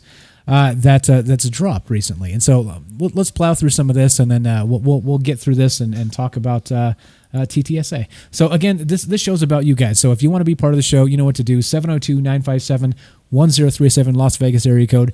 You can join the Discord. Troubledminds.org is the official website. You can find the phone number and the Discord link there, and get on the show. What do you think? What do you think so far? A great call from Mike there in Pittsburgh, and we kind of ran the gamut a little bit. But that's a couple guys talking about a couple things. What do you think? It's important. This is why we do it live. It's transparency. We can agree or disagree, and like I said, we can still be friends. It's okay. It's okay. We're bringing back civil conversation. We're bringing it back. Okay. So there we go. So if you guys you want to talk about this, 702-957-1037. Click the Discord, troubledminds.org, and get on the show. So you're up, Joe. You're up, Joe from Florida. If you want to get on here. Okay. Let's see. Let me read a couple of these, and then we'll keep on moving. Space news, like I said. We'll get to that in just one sec. I linked it, and you guys go check it out. We're going to talk about that in just one moment. Let's see. What else? Okay, good. Got some chat going on. It's a good thing. Martha Stewart over here. It's a good thing. Did she ever say that? I've never watched Martha Stewart. I heard she's a racist, though. That right? That's what you get from the news. She's a racist. She's a racist. All right, here we go. We're going to go to this. Space.com. A scientist just found the biggest neutron star or smallest black hole yet in a strange cosmic collision. And this is what I'm talking about. Let's play some of this this video from here, from space.com, and see what they have to say. I'll sip some beer, and then maybe they can tell us. Or yeah, here we go. Let's play some of this. All right. No. Nothing? Nothing. No. All right. Soundless. No sound is no good. All right, so here we go. So astrophysicists have spotted the strangest gravitational wave signal yet, an observation that could force scientists to rewrite what they know about the cosmos. Gravitational waves form when massive objects distort. Too fast, Mike. Slow down.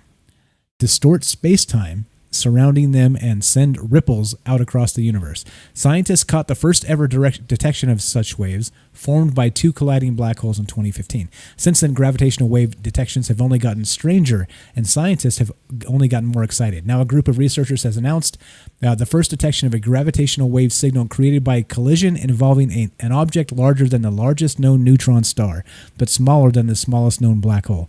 Now, although the detection is too complicated for scientists to ever hope to pin down precisely what happened, the signal raises hopes for more strange observations to come.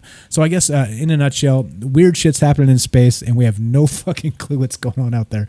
So there you go. There's a real quick. Just want to point this out. We're gonna get to some other space news before we get to TTSA and some of the other stuff.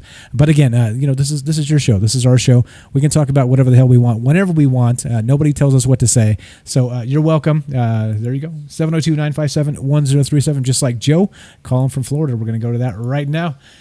Joe from Florida. What's up, my man? What's on your mind tonight? How are you? I'm good. I'm able to stay up a little bit later, provided a busload of midgets doesn't get into a wreck tonight, and I go into work and I'm busy. Let's but I'm good. Crossing our fingers for you. We've been kind of slow. So, curious enough, and I'll get into the UFO stuff maybe a little bit, but 3 months ago, when we were all sitting here worried, and my wife's nursing home had 30 people die, and and they were on their way out anyway. But here we are again, and I'm in Florida, and it's supposed to be climbing up, but so far, we haven't gotten the result of that. I haven't gotten a lot of calls that people are dying, and it might be probably because it is young people, and that's going to be the herd immunity. May not be a bad thing. It's probably not going to be a great thing because there's going to be medical bills, just depending on how you look at it. I don't think any of us want to get sick. No. But, no, thank you. And, going back to what you just said with these black holes, if we can measure that, if we can measure these black holes, then who's to say that there isn't technology out there from someplace else that's a little bit farther advanced than us, or a lot, that could manipulate that and do that artificially. And I'll tell you this, the last speaker was great, talking about a rehash of everything. And I tend to agree with, is there any new news? I don't know. What did we see on History Channel? It could be a retelling of the same old stories. But I look at technology, and we still don't have flying cars, just to be sarcastic. Our cell phones have gotten smaller, and they've gotten better features. However, I think the biggest technological breakthroughs might coincide with maybe some disclosure. Maybe they're just feeding us along a little bit, just to keep that out there, because it is there. I tend to believe, and at some point in time, well, the veil or whatever it is going to be lifted officially. When does that happen? I don't know. But along with Space Force, we know they're trying to do a fusion reactor. If we can make a fusion reactor, you can harness the power of the sun. Not a fission reaction like we have now, which is basically a controlled explosion, or, setting the reactor. But if we could do fusion, and they're trying to make breakthroughs with that, that might be the next big technological breakthrough, whether that's Elon Musk that comes up with it. But obviously it's going to be, what is it, Boston, MIT, or Boston Dynamic, or General Dynamics, somebody will do that. The other thing is, again, Space Force, we have that. There's talk about rods from God, tungsten weapons, which would be non-nuclear, but still detonate. All those technologies, are on the forefront, but also quantum computing. If we hit that, maybe the computer does all the thinking. And then we end up being not in the matrix, but you feed it a set of algorithms that's probably already predetermined for anything that we want. Behavior, technology, viruses, and a quantum computer to just sit there and figure it out and spit out an answer. And then maybe we make those technological breakthroughs. We know because of math. Math tells us we can read all these black holes, all these, we can detect all those things. But the technology, the math tells us we could probably do that. The string theory, all of those things, but the technology's just not there. I'm preaching to the choir. I'm sure we all understand that. Yeah, definitely. But, definitely. That's it. I was going to start out with people getting laid off. I do have a couple of friends that actually just got furloughed and laid off. I do still work, and we had a busy week with funerals, just regular funerals. I try to donate some money here and there to some friends and to some funds, because a lot of friends I know DJ'd, and it's sad because here we are, 4 months in, and I know people are climbing the walls. I'm climbing the walls. A lot of people. I was going to go play ice hockey with my friends, and I was trying to figure out a way to make a face cage and wear a mask. And I found out today that the guys went back to skate for a month. 2 people got it, and now they stopped playing hockey again. So what do you do with yourself? Yeah. You sit home. You call a talk show. You do some research. You read some crazy shit. There is a video I saw last night. I can't share it. It's on Facebook, but I don't know if I can copy the link. I'll try to post it. Drop in the Discord. It's a really raw video. Drop in the Discord. Yeah, I don't know if I could post it. Well, the guy answered me, and it looked like something that the show that you did Tuesday, I think, had that thing in Japan that looked like the white cotton ball. It looked like a white cloud in Japan. Yeah. And we thought that maybe it was a weather balloon. Yeah. And I know about a month ago, my daughter and I saw something. It was like a speck in the sky. And when I saw that video, I'm like, well, maybe we saw a weather balloon. Maybe that's what it was. Except there was some weird things with the clouds that happened. So last night I see this video. I don't know where the guy was from, but he posted it like on a UFO site. It mainly looks, they post a lot of crazy shit. Some of it's false. But this video here, there's no music. It doesn't seem edited. There's some neighbors in there's neighbors there, and they're like, what the hell is that? And, it looked like maybe it was a drone, but then it was kind of big to be a drone. And the guy tracked it in the daylight going behind the clouds. My daughter and I looked at it. She was like, she's going to be 9 years old. And she's like, well, that could be what we saw closer. And the guy took a still video. He took a still picture of it. And it looks like a dome. It's got a dome shape or cigar, but it looks more like a dome. And it looks like it's got a waveguide, kind of like the Lazar UFO, they call the waveguide, but the antenna. It kind of looks like you could see a little antenna, and it was dome. I don't know. I'll try to post the link. If I can't at least post the link, the page might come up, and you could scroll through it and see it. That was an interesting find. And then another thing, I went on UFO Stalkers, and I'm curious about what happens in Florida, in the local area, and usually around the Gulf beaches, around sunset. You could see a lot of weird shit. A lot of people have reportings about weird stuff as the sun's going down. But there was a posting about this guy about 5:30 in the morning in Tarpon Springs, which is probably about 20 miles north of me. And he said that he saw the Chevron. Like, he didn't see one. He saw like 5 of them kind of come up the coast and just fly over from south to north. And he said they were moving slow. And he described it. And I know I've seen the Chevron, but never a fleet of them. I didn't further investigate it, but a lot of the stuff that's going on here makes me want to try to do a MUFON or apply for that to see if I can actually contact some of these people, because they're all local. And some of the stuff is really curious and interesting, what these people describe. So there are a lot more sightings going up. Are there drones? I don't know who's going to be flying a drone at 5:30 in the morning. You know what I mean? I could see it 9 or 10 o'clock at night. I've seen that. But I've seen shit at 4 o'clock in the morning. And that's not a fucking drone, you know? But anyway, that's it. I hope everybody's safe and healthy. Wait, before you go. Yeah. So what do you think? Then what's your take on this? Have you been watching this new the new disclosure bit that I'm talking about? So we have the season 2 of Unidentified showing up. What do you think? Like, what's your take on this? Do you think that it's going to be more of the same BS? We're gonna get some regurgitated garbage, or do you think we're going to finally get something new? Do you think we're finally going to get Congress push that thing through, and we're going to get some transparency? What do you think about this? To be honest with you, I haven't watched the show or seen any of that, just because I read a lot and I'm not seeing anything different or anything new. Now, as far as Marco Rubio and a lot of these senators and people getting up and dropping hints, maybe this time, only because we had soft disclosure with those Tic Tacs again, a year or two later.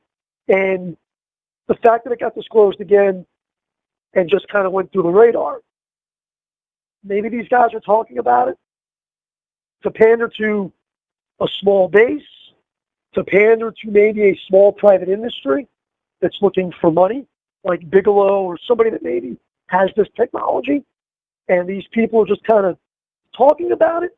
So maybe they have an excuse to spend $7,000 on a fucking wrench, and they're doing it now because there's plenty of smoke and mirrors and the virus and the strikes and the police and all this other bullshit that's going on that we're focused on, that they're going to kind of, they'll put a couple of blurbs on the record to go through, and we'll forget about it in a week. It'll be forgotten in a week, except for those of us that are hardcore here, wanting the truth. The rest of us will forget about it. And then when the budget goes black, or, in the red, whatever, and nobody's going to question that, because they're going to say, oh, well, we mentioned this. Well, we have this technology. Well, we have to investigate this. This shit's at Area 51. This stuff is in Ohio. This stuff's here in Florida, Eglin Air Force Base. Who the hell knows? But we got to reverse engineer. So that's why we have to have dark money. I don't know that they're going to come out and say something. And if they did, it would be great. And I'll tell you why it would be great if they did come out. Because I would love to see all these maniacs that maybe believe in the rapture, and I don't want to trample anybody's religion or anything, but maybe these people that are so self-centered that just believe it's us. I'd just love to see their brain matter splatter out their nose when they realize that we're not the fucking only ones here. That's what I would love to see.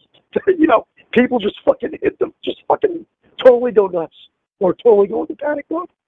Yeah.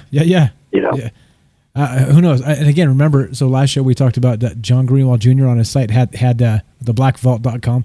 He had an actual document where they were talking about wasteful government spending, and they were spending $1 million on a NASA program to prepare religions for extraterrestrial life.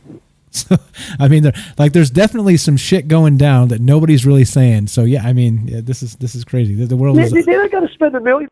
Nobody's going to spend $1 million. All we got to do is call up Scientology headquarters here in Clearwater and ask them where they're hiding the spaceship. You think they've got Tom Cruise and fucking John Travolta. Tom Cruise flies it. Are they out in the spaceship? Who the hell knows? But and the Vatican. Our Lady of Lourdes, they say it was the sun, but I think a lot of that shit that's in the Vatican, it's We've been visiting. I mean, it's too repetitive for any of us to deny it. It's too repetitive. That's it. And maybe the thing that crashed here in 47, maybe we took it out, or maybe it was another species that took it out. We've all seen the STS video of the space shuttle. I forget which mission that was, STS-70 or something like that, where there's objects moving in the background. It looks like something shoots at one of those objects. I don't know. I'm sure most people know the video I'm talking about. So who the hell knows if there aren't different factions? Who the hell knows if there's any faction on the moon that's sitting there? It's been programmed, robots or whatever it is. Who knows? And something else is coming out here, fucking with us. And something else is there defending us because maybe we're their pet. Who the hell knows, man? Yeah, okay. I'm with you. Who the hell knows? Again, cautiously hopeful, decently pessimistic at the same time, because I think we're going to get the same as always. Pessimistic, man. I deal with dead people. All day long. You win. You beat me there. Joe, you're the best. You're the best. Thanks for calling me, man. Hey, man. When my people come in, they're pretty stiff. That's all I can tell you. So. Joe is a funeral director in Florida, FYI. If nobody gets the joke, now you got it. Thanks, Joe. You're amazing, man. Have a good night, guys. Yeah, stay safe. Stay safe. Bye-bye. God bless the family, all that stuff. Thanks, man. Thanks, man. There you go. Simple as that. Look, simple as that. A great call from Mike in Pittsburgh. Great call from Joe in Florida. You can do it too. 702-957-1037. And look, I'm nice to everybody. You don't call and be stupid. There's no reason for me to be stupid, right? Like I said, bringing back civil conversation. Let's do this. And so 702-957-1037. Join the Discord, troubleminds.org. Click the link and you're in. Yeah, we'll put you on the show. Easy as that. All right. So we got some, like I said, some space news. Let's jump to some space news because I got a couple like short narratives here to get us to the actual TTSA business. So let's go through this real fast. Let me before I do that. Let's just get to this real fast. Let's just burn through some of these. If you want to be on the show, you know what to do. Troubleminds.org, phone number's right there. I'm gonna throw some of this and explain how we live in the upside down. Right, here we go. What's up, Shane from Minneapolis? What's up, Benjamin? I saw you there. I don't think I said hello. So Shane from Minneapolis, Benjamin, thanks for showing up tonight. Here we go. Check this out. This is a little bit more crazy. This is from dicebreaker.com. So Dungeons and Dragons, the role playing game, the OG role playing game from the late 70s is Gary Gygax. If anybody remembers, the creator of Dungeons and Dragons, I'm old enough to remember that. This is Dungeons and Dragons is addressing problematic elements of the RPG's races. All right. Okay. Now I'm just going to read just a little bit of this and move on. And here we go. Let's see. In a blog post, Wizards of the Coast, who now owns Dungeons and Dragons, acknowledged that some elements of the role-playing game's fantasy races have drawn from the treatment of real-world ethnic groups that have been and continue to be denigrated. The publisher called out the oft-criticized depictions of orcs and drow. If anybody doesn't know what a drow is like a black elf, right? And it's like like think Legolas in Lord of the Rings, but like with black skin, okay? Except a drow, interestingly, if you don't know, has black skin because they live underground, right? They're a completely different thing. Anyway, as prime examples of D&D races that have been characterized as monstrous and evil, using descriptions painfully reminiscent of real-world discrimination. I'm going to leave that to you. What do you think about that? Okay. When does it end? Just when does it end? Like, you're not allowed to even remotely come close to anything that might be objectionable. Again, this is a fantasy game, guys. We're talking about like monsters, fantasy monsters, and they're problematic, they say. Anyway, here we go. LA Times, moving on from that. I linked it. You guys can check it out if you want to check it out. This is reported by the LA Times. We're going to burn through these because we got to get to this. We got to get to the TTSA and all the rest of this. We'll get to that at the second half here. We're already in the second half, but we're going to burn through this and we'll get through this. All right, so this is from LA Times. Op-ed. Andrew Yang. Everybody knows Andrew Yang, or he should. He ran for president. The Democrat field. He was talking about the freedom dividend, right? The UBI, universal basic income, and so I'm not sure I agree with that entirely. I think he's like a I think he's looking forward, and I think that's the type of politician we need, not the guys that are looking back to cover up the opium wars in Afghanistan. We need people looking forward as politicians, and he's definitely one of the guys that is kind of being progressive in that regard. I would call that actually progressive, and not what the typical progressive term is. But here we go. So Andrew Yang says, make tech companies pay for your data, right? And so he's actually saying that, Google and Facebook and these guys, they're getting rich off of our own data, right? And we get like the free use of their service basically, but in exchange, they're making billions of dollars. So he's, anyway, blah, blah, whatever you think about this. I think, again, whether this is good or not, I don't know. Okay, I'm not going to tell you what I think about that because I don't know. But I'm saying that I think these are the types of conversations we need to have from the politicians that they never freaking touch. So anyway, there we go. Let's see the next one. Going to burn through these because I think we got through some of this and we didn't really get to it last show. So I'm going to just blow through this stuff real fast and not really read a lot of this. Here we go. So this is CBSNews.com. Check this out. Now this is a terrible time for this. Yes, 9 brands of hand sanitizer may be toxic. The FDA warns, right? What the hell have we been doing for the last 3 or 4 months is nothing but sanitizing and washing the shit out of our hands. Yes, we have. U.S. consumers should not use any of the 9 brands of possibly toxic hand sanitizer that may contain methanol or wood alcohol, a substance that's potentially dangerous when absorbed through the skin or ingested, the FDA administration warned. Okay, now I can read the rest of this. I linked it. You guys can check it out if you want to know what brands they are. But what I want to know is where the fuck has the FDA been up to this point? Like, are you serious? Like, the shit's on the shelf. Isn't that their entire job, to make sure that shit out there is not poisonous?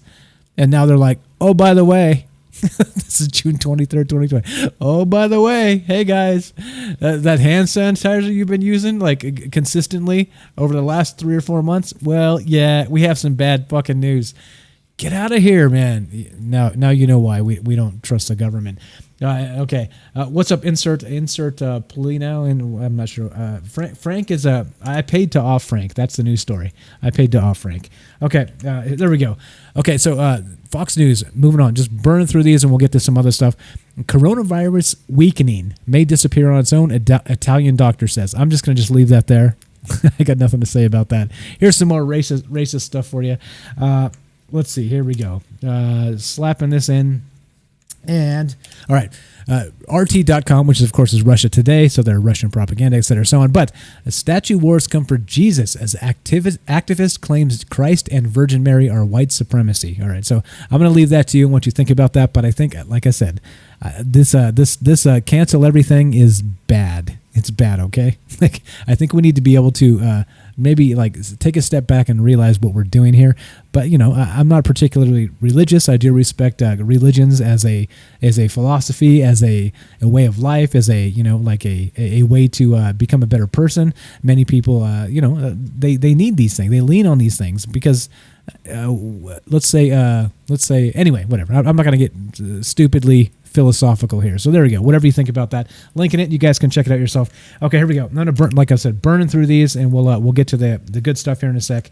All right, so this one is reported by WCTFtech.com. And we talked about this, right?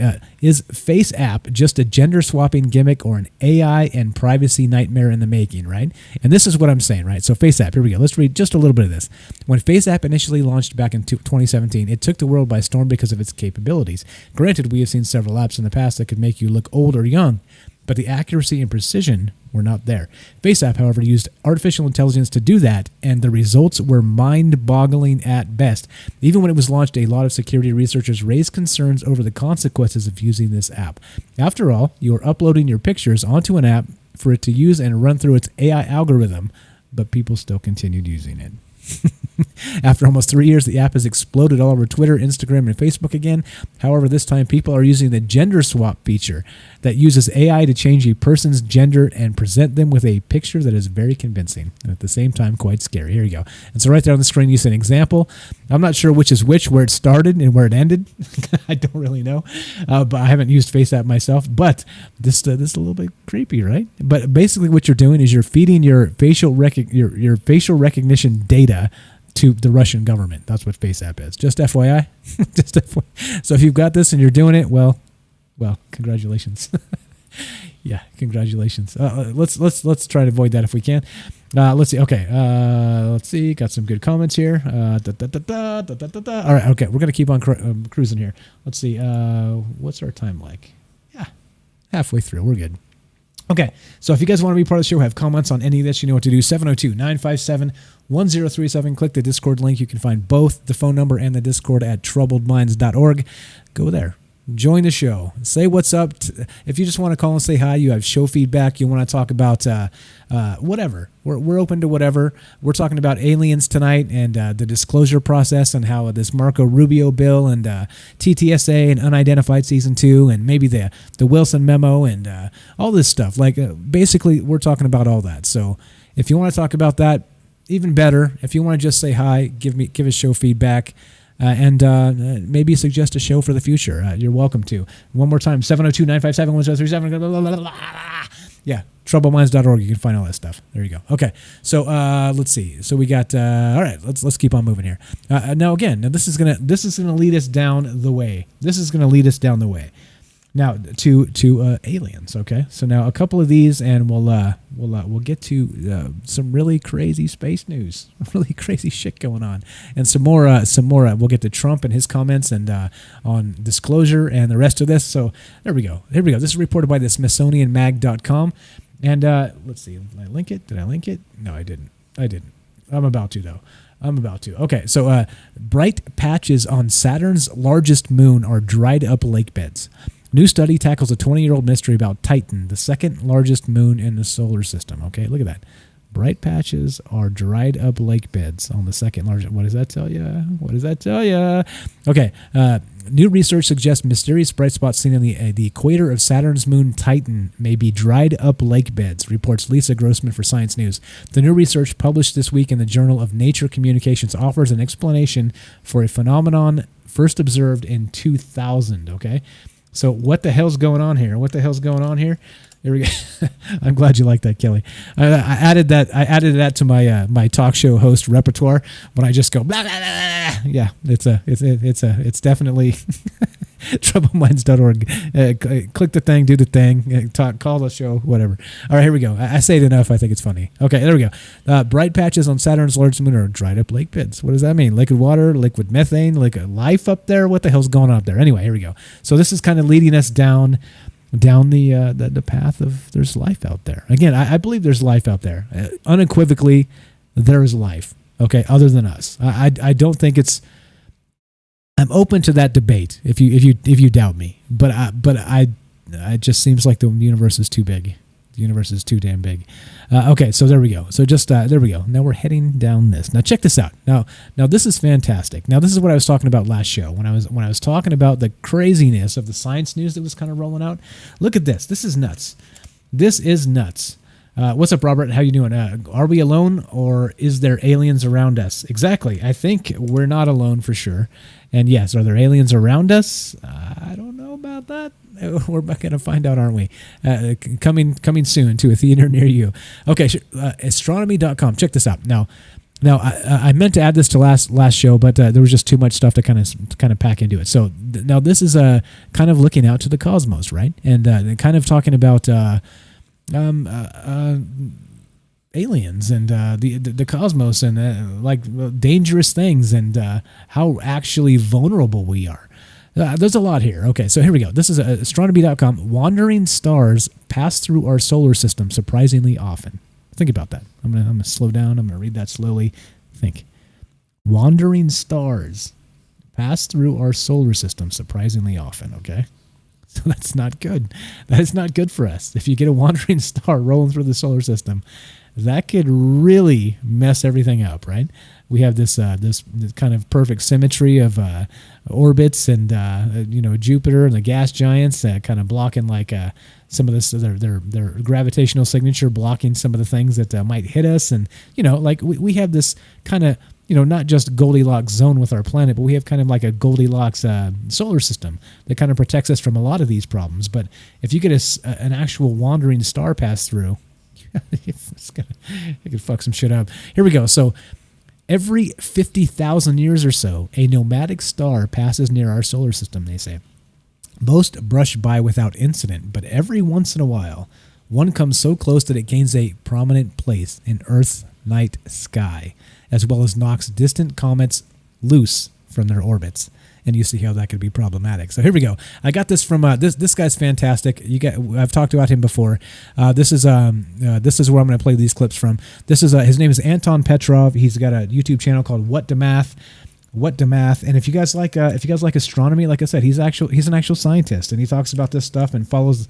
I was pleasantly surprised when I saw these news stories that he had actually done YouTube videos about it, because he's one of the sources I go to when I want to see it explained, and he has used his space engine and his universe sandbox type of program where he can kind of go in and explain how things are. Anyway, so let's here we go. Let's play some of this. Oops, that's not the one. That's the next one. So here we go. This is Anton Petrov, and he's talking about this in particular, how the stars. Okay, so a wandering star, they've determined passes through our solar system once every 50,000 years or so. So there's wandering stars just rolling through, ready to wreck shit. So here we go. Let's play some of this, and I'll drink some beer, and I'll see you back in a minute or two. Action. Back in 2013, completely by accident, the scientists discovered that one of the stars currently referred to as the Schultz star, named after the person who discovered it originally, was actually moving across the night skies somewhat unusual. Well, actually, okay, there was nothing unusual about it. But what seemed weird is that, first of all, it was very dim, and second of all, if you were to look at its apparent motion across the night skies, you would realize that it had very, very little motion. It was almost completely still. And this gave scientists looking at the star a brilliant idea to try to investigate, did it accidentally come from the solar system, or was it headed toward us? And it turns out that the so-called Schultz star was actually a visitor in the solar system roughly around 50,000 years ago. And a wonderful person by the name of Jose Peñas then created this beautiful illustration sort of showing us what the early humans may have seen 50 to possibly 70,000 years ago when the star was in the vicinity of our own sun. It wasn't really that close though, so we're talking about distances of about 52,000 astronomical units, which, if I were to give you a comparison with the solar system right here, would mean that the star was at the nearest somewhere right here. And if it's not apparent yet, this is basically really far away. So the star itself, the Schultz star, was 52,000 times the distance to our own sun, which is basically still pretty far.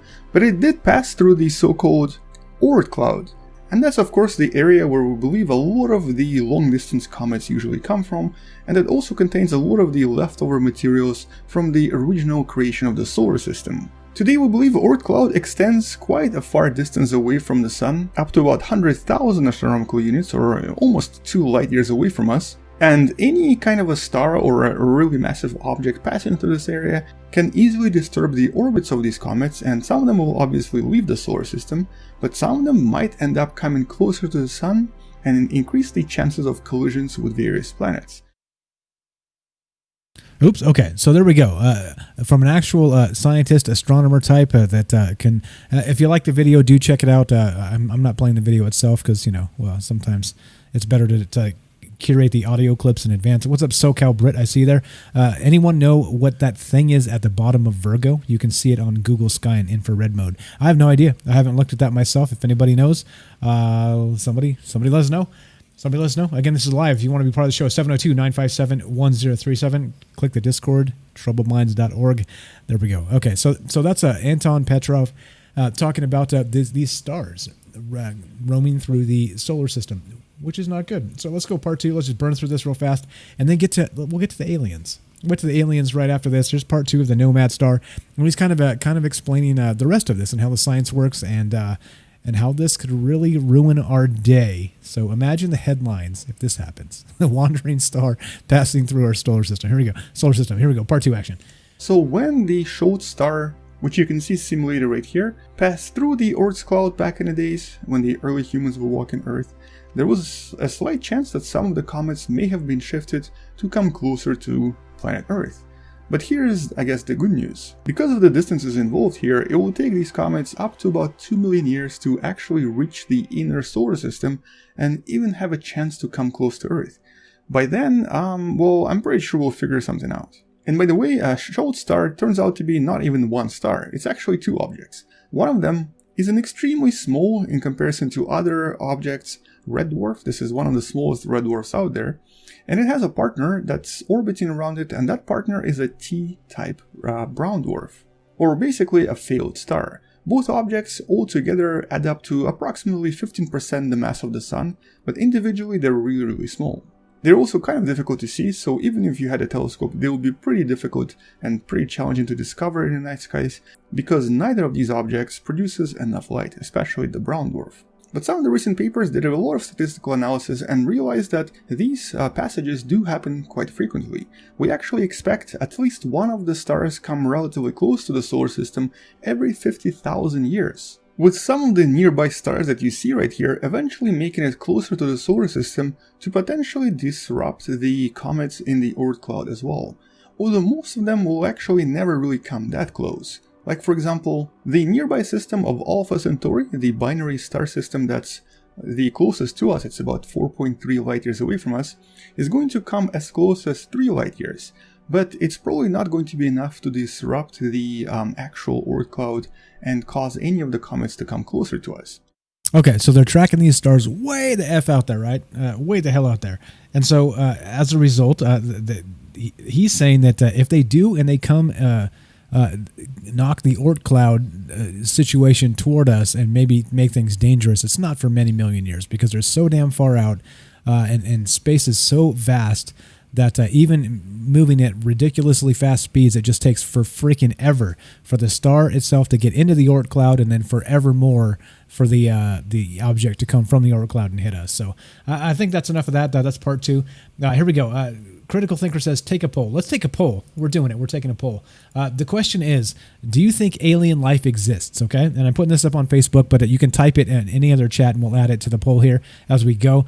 Do you think alien life exists? 1 is duh, of course. Number 2 is nah, we're all there is. And then 3 is yes, but nothing intelligent. So there we go. There's the 3 options. I'm throwing it up. You can take the poll on Facebook. One more time, just type it in the chat if you're not on Facebook.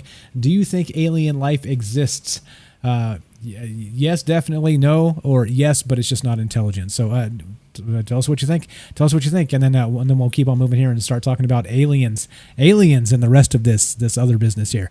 Because now there's some other things. Now, before we get to TTSA and the rest of this conversation here, we're going to get to this. Now, this is we're going to do more Anton Petrov because he's fantastic. His actual YouTube channel is great, like I said. So there we go. The poll is up. Poll is up on you or on Facebook. You guys can take the poll yourself. It should be visible. And let's see. I think it should be visible. Let's see. Not published. What the hell is it not published? A published poll. There we go. Do you think alien life exists? Duh, of course. Option 2, nah, we're all there is. And option 3, yes, but nothing intelligent. So there we go. You decide. The poll is up on Facebook. Type it in any other chat, and we'll put you in. Bailey says duh. Number 1 is duh, of course. Yeah, okay, there we go. So go ahead and type it in the chat if you're not on Facebook. But if you're on Facebook direct, you can take the poll, and we'll count it up, and then remind me to announce it at the end of the show here. Okay, so now check this out. Now this is crazy. This has been talked about. This is what I was saying about the interesting news that happened with extraterrestrial civilizations. Now, this is reported by DiscoverMagazine.com, and now headline is, how many extraterrestrial civilizations can communicate in our galaxy right now? That would be the Milky Way, of course. Spoiler, it's more than one, okay? So they did the math on this, and there's an actual, a math calculation, kind of like like I said, the Fermi paradox, the Drake equation, this whole thing, right? So here we go. Now, I'm going to read no, I'm not going to read this. I'm going to just let what's his name tell us what he thinks, which is, again, Anton Petrov, again, What to Math on his YouTube channel, and he's fantastic. So let's hear what he has to say about it and actually how they calculated this. So they think there's actually several extraterrestrial civilizations that can communicate. So here we go. Let's hear part of this. Anton Petrov one more time, and then we'll move on to TTSA and disclosure and where we're headed, and if you think it's legit or you think it's a bunch of BS. All opinions welcome. So here we go. We're going to go part 1 of how many extraterrestrial civilizations can communicate in our galaxy right now. Part 1, Anton Petrov action. There have actually been quite a lot of versions of the so-called Drake equation in the last few decades, and a lot of them do come up with very different results. but most of the time the results suggest that there should be actual civilizations around us, or at least somewhere in the galaxy. But every once in a while we do have to rework the equation simply because we collect more data in regards to various exoplanets out there.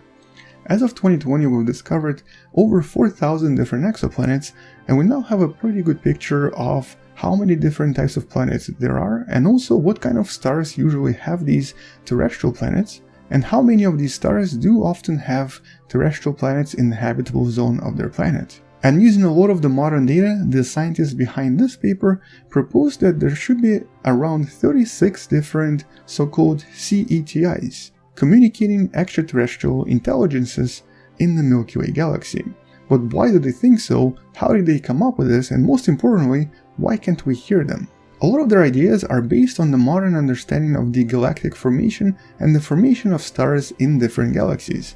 Most importantly, it involves the idea of metallicity. Metallicity in astronomy refers to, well, pretty much everything except for hydrogen and helium. Hydrogen and helium are non-metals, whereas everything else is considered to be metals. It's a very strange name, but that's kind of how it works. The thing is, today we know that planetary formation depends on metallicity. The more metallic the star is, the more likely it's going to have terrestrial planets and even other planets orbiting around it.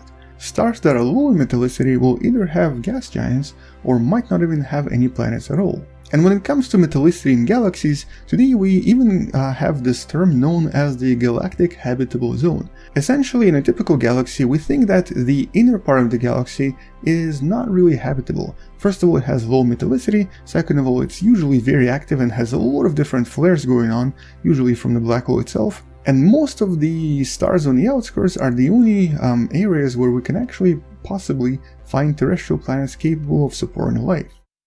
Okay, so he's explaining this process, how they figured out how many extraterrestrial civilizations can communicate in our galaxy right now. Talking about the Drake equation, which and the Fermi paradox, which is basically saying that there's this many planets out there. This is the math. This is how it happens, and this is what we believe based on that quote science, right? What we know. Of course, if you're listening to this show, you're not here to find out exactly what we know. You're here because you probably understand that there's more that we don't know than what we do know. And that's what we're talking about. We live on the edges here. We live on the fringe of things, and fringe analysis, I'd like to call it. Not conspiracy theory, fringe analysis. That one's from Clyde Lewis. So yeah, there we go. Okay, so take the poll. We got a poll rolling right now. Do you think alien life exists? Type it in the chat if you're not on Facebook. If you're on Facebook, you can take the poll directly.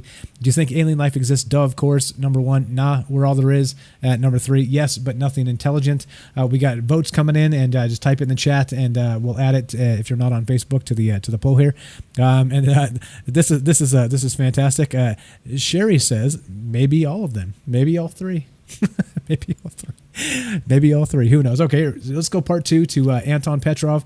And again, how many extraterrestrial civilizations can communicate in our galaxy right now? This is science and their best estimate of based on the math of how many planets we can calculate and all this. So he's explaining how this number happens and how they talk about this.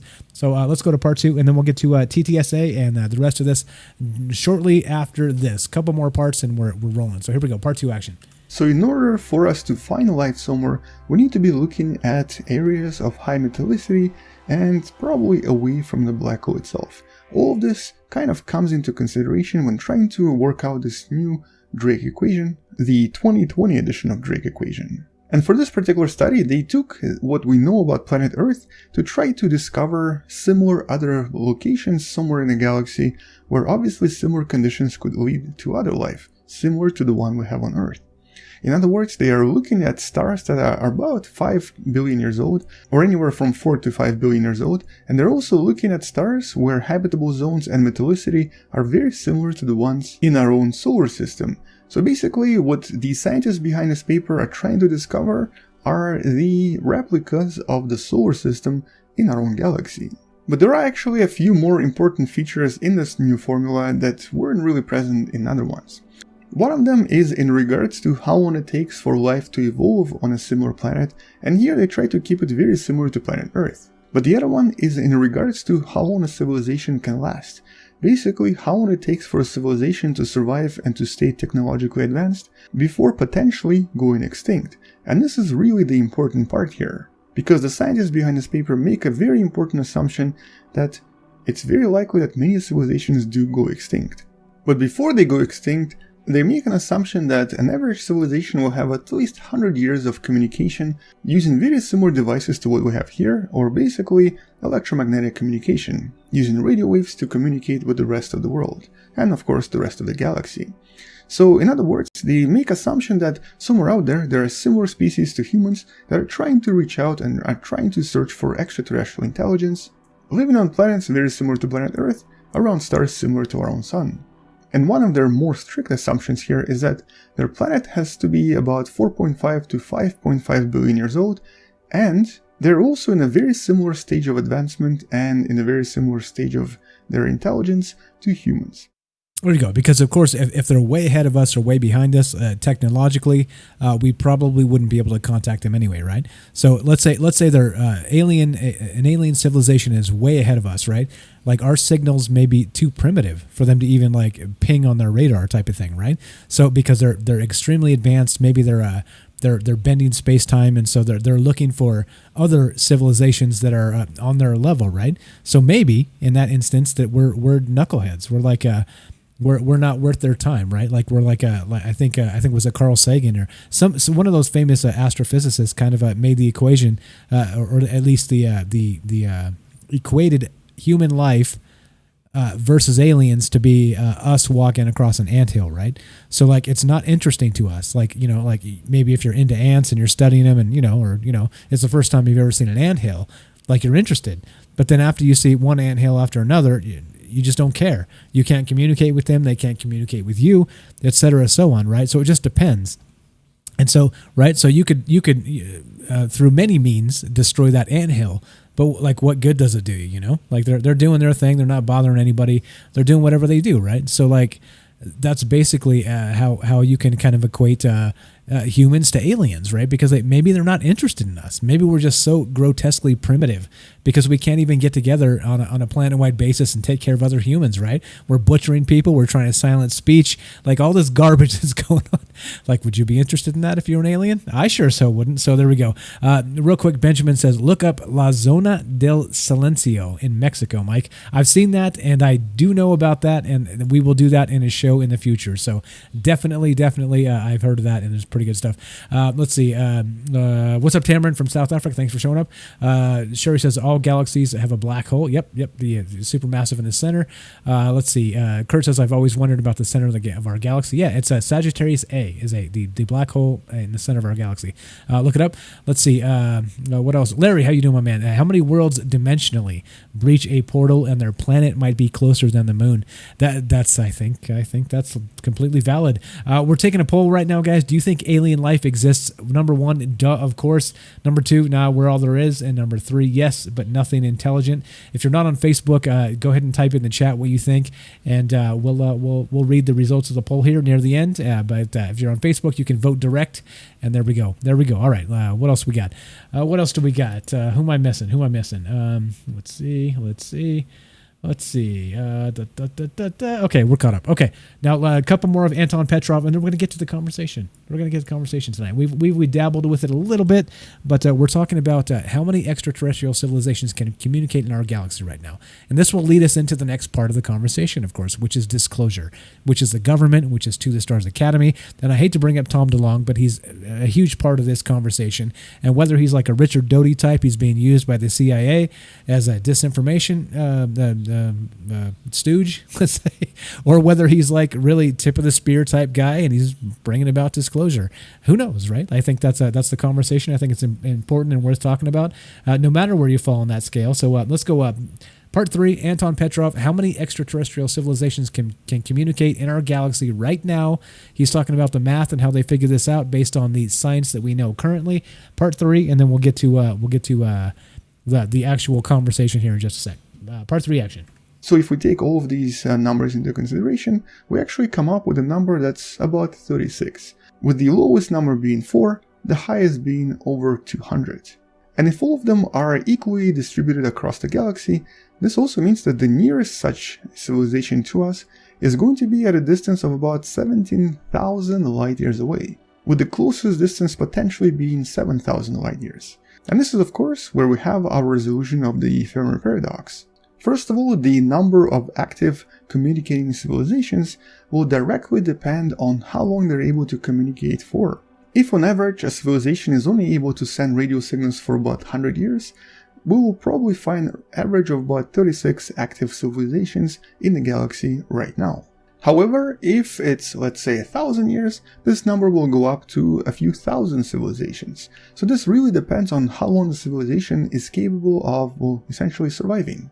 And this is kind of where we also come to a very important conclusion from all of this. Because we don't seem to detect anything right now, it suggests two things. Either that, well, basically we're alone, or that civilizations don't seem to survive for a very long time. They don't seem to survive long enough to transmit messages for really, really long periods of time. Because we're not finding any active civilizations in our galaxy right now, it's a really, really bad sign. It just means that we might not really have a long-term existence in this galaxy. And so this could actually indicate our eventual fate as a species, as an intelligent, communicating species able to create these messages that travel across really vast distances. However, it doesn't mean that we're going to be going extinct anytime soon. Even according to the most optimistic calculations here, the closest such communicating extraterrestrial intelligence to us would be about 1,030 light years away from us. This is the best case scenario. That's actually double the distance to the famous Betelgeuse. And if so, that also means that it will take us about 2,000 years or so to establish an active two-way communication. And that's just not practical right now. Okay, so you get what he said. So they're based on the numbers we have of the available stars and planets in the universe, the galaxy, the rest of this. He's saying they estimate there's anywhere from 4 and 200 extraterrestrial civilizations in our galaxy right now that could possibly communicate with us. But he's saying the distances are so vast that given that the time to actually get a signal to them or from them, odds are, based on ourselves, humans that continue to shit on ourselves, right? Like just open up a newspaper or turn on CNN or Fox News, you'll see like we constantly just shit on ourselves. Like we leave some, like George Orwell said in Animal Farm, right? Like all animals are created equal, except, well, some animals are more equal than others. There you go. That's humanity in a nutshell, right? It's awful, it's terrible, and that's how we are. That's what we do. So yeah, etc. So on. There's one more. We got a couple comments on Anton Petrov. He's fantastic. Bailey says, I tried watching a bunch of his videos. I can't stand this guy. Had to turn it off. We have William says, the guy talking reminds me of Frank. Okay, well, I don't know about Frank. Yeah, oh, you mean Frank's boring? Hey Frank, if you're out there listening, buddy. Oh, he can't be because I paid to have him offed, right? That's the new rumor. Shh, you didn't hear it from me. Michael Strange paid to have Frank offed. There you go. You didn't hear it from me. That's a new rumor.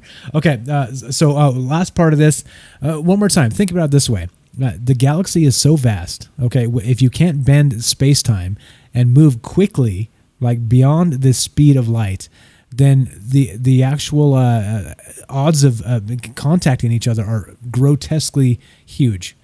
Big odds, not good odds. And so this would explain partially that Fermi paradox. If aliens are everywhere, if life should be everywhere, right? As we know, and we're going to find life in this solar system soon, right? It's coming. Okay, it just depends on when they announce it. But if life is everywhere, then why can't we find it? Are we just too stupid? Or are they dodging us? Or anyway, last part here. One more time, we're taking a poll. Do you think alien life exists? Duh, of course. Number 1, nah, we're all there is. Number 2, and yes, but nothing intelligent. Go ahead and type in the chat if you're not on Facebook. If you're on Facebook, go ahead and take the poll directly. You could just smash the button and tell me what you think. Robert says, what's up, Robert? Robert on Facebook says, we have been here longer than you might think. And I tend to agree with you there. Our knowledge of anthropology is limited, let's say. Okay, so last part, and then we're gonna get to the good shit. And I'm going to try and explain to you why I think this whole Tom DeLonge business, this whole disclosure project is a bunch of horse shit. I said it. That's right. I said it. All right. I'm about to explain to you. After this, part 4, Anton Petrov. He has a fantastic YouTube channel. Check him out. It's called What to Math. I'll link it as always. Here's part 4, explaining the math of why we think we know approximately within a reasonable scientific take how many alien civilizations are in our galaxy right now that might be communicating or trying to. So here we go. Last part, and then we'll get to the good shit. Action. However, for this best case scenario, if the average life of a typical civilization is less than 1,030 years, the average separation between stars becomes much too great for any communication to actually happen. In other words, the neighboring civilizations will never be aware of each other before going extinct. And one of the major explanations here is that, well, maybe if a civilization develops the technology to communicate over really large distances, it's also kind of related to technology that can also then sort of extinguish the species itself.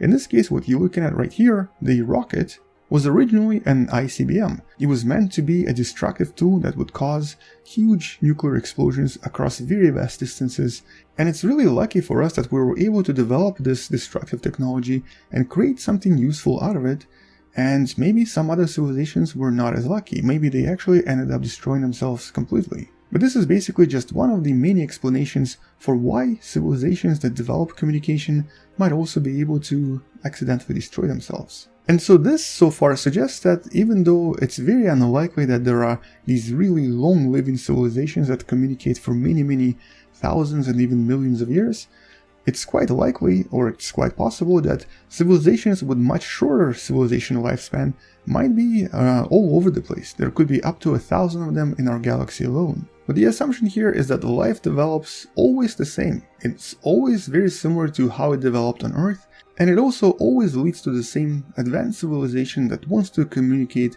with the rest of the galaxy. These are really big assumptions. We don't really know if that's true.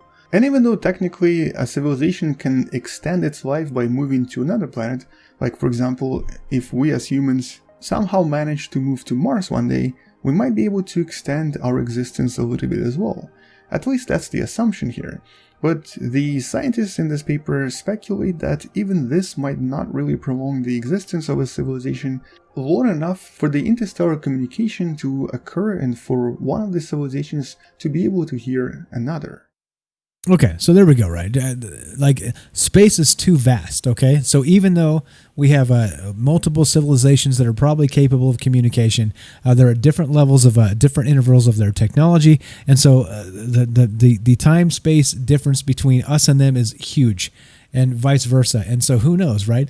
Let's say we're 10,000 years off, right? Which in a universal time frame is like an eyelash. It's nothing. Okay, but let's say we developed 10,000 years before them, or they developed 10,000 years before us, right? An eyelash, a universal eyelash of time. Now, here's the problem. Let's say, I hate to say it, let's say because humans are stupid, okay? If you have a problem with that and you want to talk to me about that, 702-957-1037. Click the Discord, troubleminds.org. We're having a conversation. One man's opinion, but we're a group together. I want your opinion too. But my opinion is humans are stupid. And this is the problem, right? Like we have this greed problem. We have this us v them problem. We have this these division politics problem. We have like one problem after another. Like you could stack it up. We have this child trafficking problem, on and on and on, right? We have massive, disgusting problems as humans, okay? Massive, disgusting problems. Now, if that's the case, right? Now imagine other civilizations. Right? Did they skip that? Did they skip the disgusting part and they just went from like Stone Age aliens to like enlightened individuals? I'm not so sure. You see? And so if we're talking about like a 10,000 year time frame between when they developed, maybe, I hate to say it, they destroyed themselves. Maybe like we're on the path to destroy ourselves. Who knows? And this is the problem. This is the depressing part of this conversation and the Fermi paradox and the Drake equation and all this, right? So anyway, there we go. We're done with this. A couple good comments I'm going to read, and then we'll move on to the rest of this stuff. Kurt says, our effing planet is 2 to 4 billion years old. Way plenty of time for other planets in our galaxy to have a tremendously advanced civilization. And you are correct, Kurt. Correct. However, humanity and our ability to send like radio signals into space is like within like 100 years or like 150 years tops. So with all that said, we are literally on the cusp of being able to communicate. And if somebody was 10,000 years ahead of us and they destroyed themselves, maybe by the time we get a signal finally, they're already dead. Who knows? Who knows? Some other good comments. Kurt says, just more excuses to deny God. It's all good. Just saying God doesn't exist. Just say God doesn't exist. Quit using fake ass fucking science. Okay. Amen, brother. Amen, brother. Passion. I love the passion. You want to call 702-957-1037. Join the Discord, blah, blah, blah. Troubleminds.org. Get there. Do it. Be there. Get on the show. This is a crowdsourced show. I'll be nice to you no matter what your take. We're bringing back civil conversation. Okay, there we go. We can disagree and still be friends. Kelly says, "Here we go. What God are you talking about now?" I have no idea. Oh, here we go. In the conversation, I don't know. Let's see. What else? Larry, what's up? Larry says, "CERN accidentally destroying ourselves," and that could be right. So it doesn't necessarily have to be war or like human. Let's say human malice that destroys us. It's human bumbling. It could be. Tamron, humans are stupid. Yes, amen. Amen. Todd says, ancient alien theorists say humans are stupid. Yes, agreed. Kurt continues, no, humans have lost all semblance of humanity. I think, Joe, it's embarrassing. We are so shameful. On and on. We are our own worst enemy. Again, right? Like, I think, right? Can we all unite around the fact that humans are stupid? I think we probably could, right? I'm running for president, guys, and we're going to do it on the platform that humans are stupid. Vote for me. I'm just kidding. Okay, here we go. Let's see. Penny on YouTube says we're getting stupider. Yeah, probably. No, Kurt, hey, you're not a hostile. You're good. You're good, buddy. Okay, let's go. All right, so let's move on. We're going to move on to now. Not just we've talked about again. Now we get us into this. We get us into the conversation. And the conversation tonight, we've kind of been flirting with it a little bit. We've been talking about alien civilizations in our galaxy. We've been talking about extraterrestrial intelligence. Take the poll if you have not. The poll is this. Do you think aliens exist? Alien life exists, right? Number 1 is duh, of course they do. And number 2 is nah, we're all there is. Number 3 is yes, but nothing intelligent. If you're on Facebook, you can take the poll directly. If you're on any other platform, just type in the chat your answer. We'll add it to the poll here, and we'll finish the poll near the end of the show. So there we go. Okay, so Kurt says that's a whole lot of ifs. You're right. There's a lot of ifs. Todd says vote for Mike. There we go. I got one vote. Humans are stupid 2020. I don't think that's a platform that could win. Okay, here we go. Unidentified inside America's UFO investigation. Okay, this is from the History Channel website. Now, this is again, if you're kind of watching the conversation as it develops on Twitter, right? And for all the things, like I said, or Reddit, for all the things I can say about social media, it's it's got a lot of people spitting on each other and calling each other names and being stupid, and again, humans are stupid, right? But for all of the stupid things social media brings, right? Think about it this way. You're hearing this show, and many of you I've met directly. You've called into the show. We've interacted offline on the show in Discord or on Twitter or other places, right? Like, for all the stupidity of social media and people, social media also brought us together. Okay? You're listening here right now, and I've met many of you directly or indirectly because of this show, because of social media. So for all the terrible things it is also good things. So I think it's up to us to reject the bad things, to rise above the bickering and the bullshit and name calling and the partisan politics and the garbage, and to just be kind to one another and just ask questions and understand how somebody might have a different perspective than you. You understand? It's important. Like, this is where we're at. This is again, humans are stupid, and I think humans are stupid because for some reason we always think we're right. Right? There's the ego involved. There's the hubris of humanity involved. And it's not. I've said this 100 times on this show, and I'm going to continue to say this. We don't have to hate each other to have a conversation. We don't. We can agree to disagree and still get along, right? Come on, guys. Okay, here we go. Todd says any decent human being for president. Agreed, 100%. Like, Penny wants me to run for British Prime Minister. Cheers to that. I don't even know the first thing about British politics, but okay. All right. Anyway, so before we get into this, we're going to talk about. Now we're talking about Unidentified, the show. We're talking about. Okay, so this is season 1, Unidentified, Inside America's UFO Investigation. This is directly TTSA. This is Tom DeLonge. This is Lou Elizondo. This is Chris Mellon. This is Jim Simovan. Who CIA connections. There's a lot here. Okay. Now. All right. Before I get into the rest of this, what I'm going to do. Do I have a long? I have to take a quick break here. I'm going to play some music. Give me like just a second, right? I get old. My bladder's terrible. I'm drinking beer.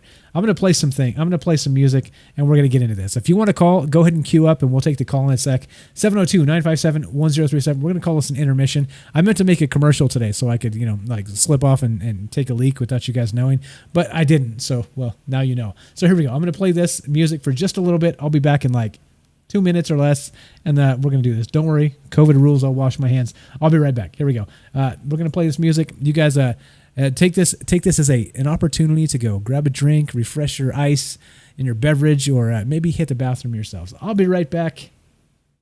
Here we go. Action.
All right, sometimes you got to talk over the music, right? So let's talk over the music. They call it a sound bed in radio jargon. There we go. Critical thinker got another pint.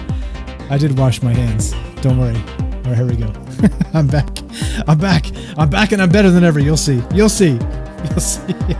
we go. Let's fade this out. Look at this. When you're pro, you can fade it out. And keep talking. All right, so here's the thing. Now, this is the thing. We're going to talk about this now. We're talking about all of these things. I hope you enjoyed your break, and we're back. We're going to do this now. Now, okay, this is from the History Channel, history.com, in the show Unidentified, which is Inside America's UFO Investigation.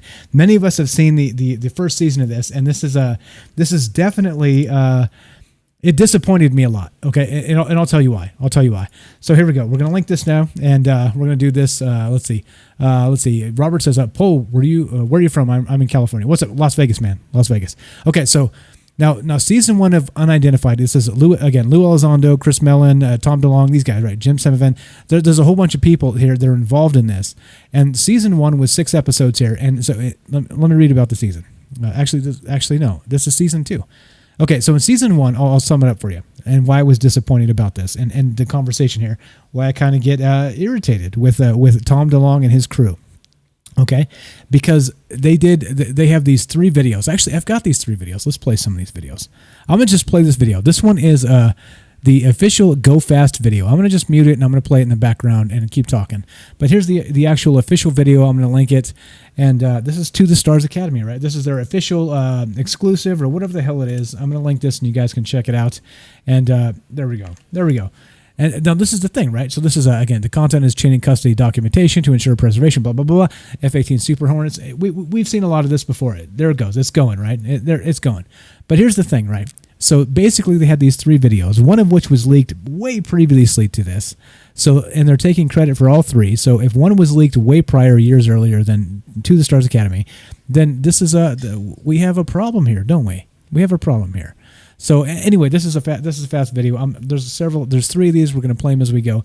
But the thing that pissed me off about season 1, okay, is they started with this, right? They did like a couple 3 episodes about these 3 videos, right? And they interviewed the pilots and did the whole thing, right? So it was like, okay, well, we have aviation professionals, and they're talking about whatever they're talking about, right? And they're, like eyewitness accounts, and that's all good. I'm not bitching about that. That's good.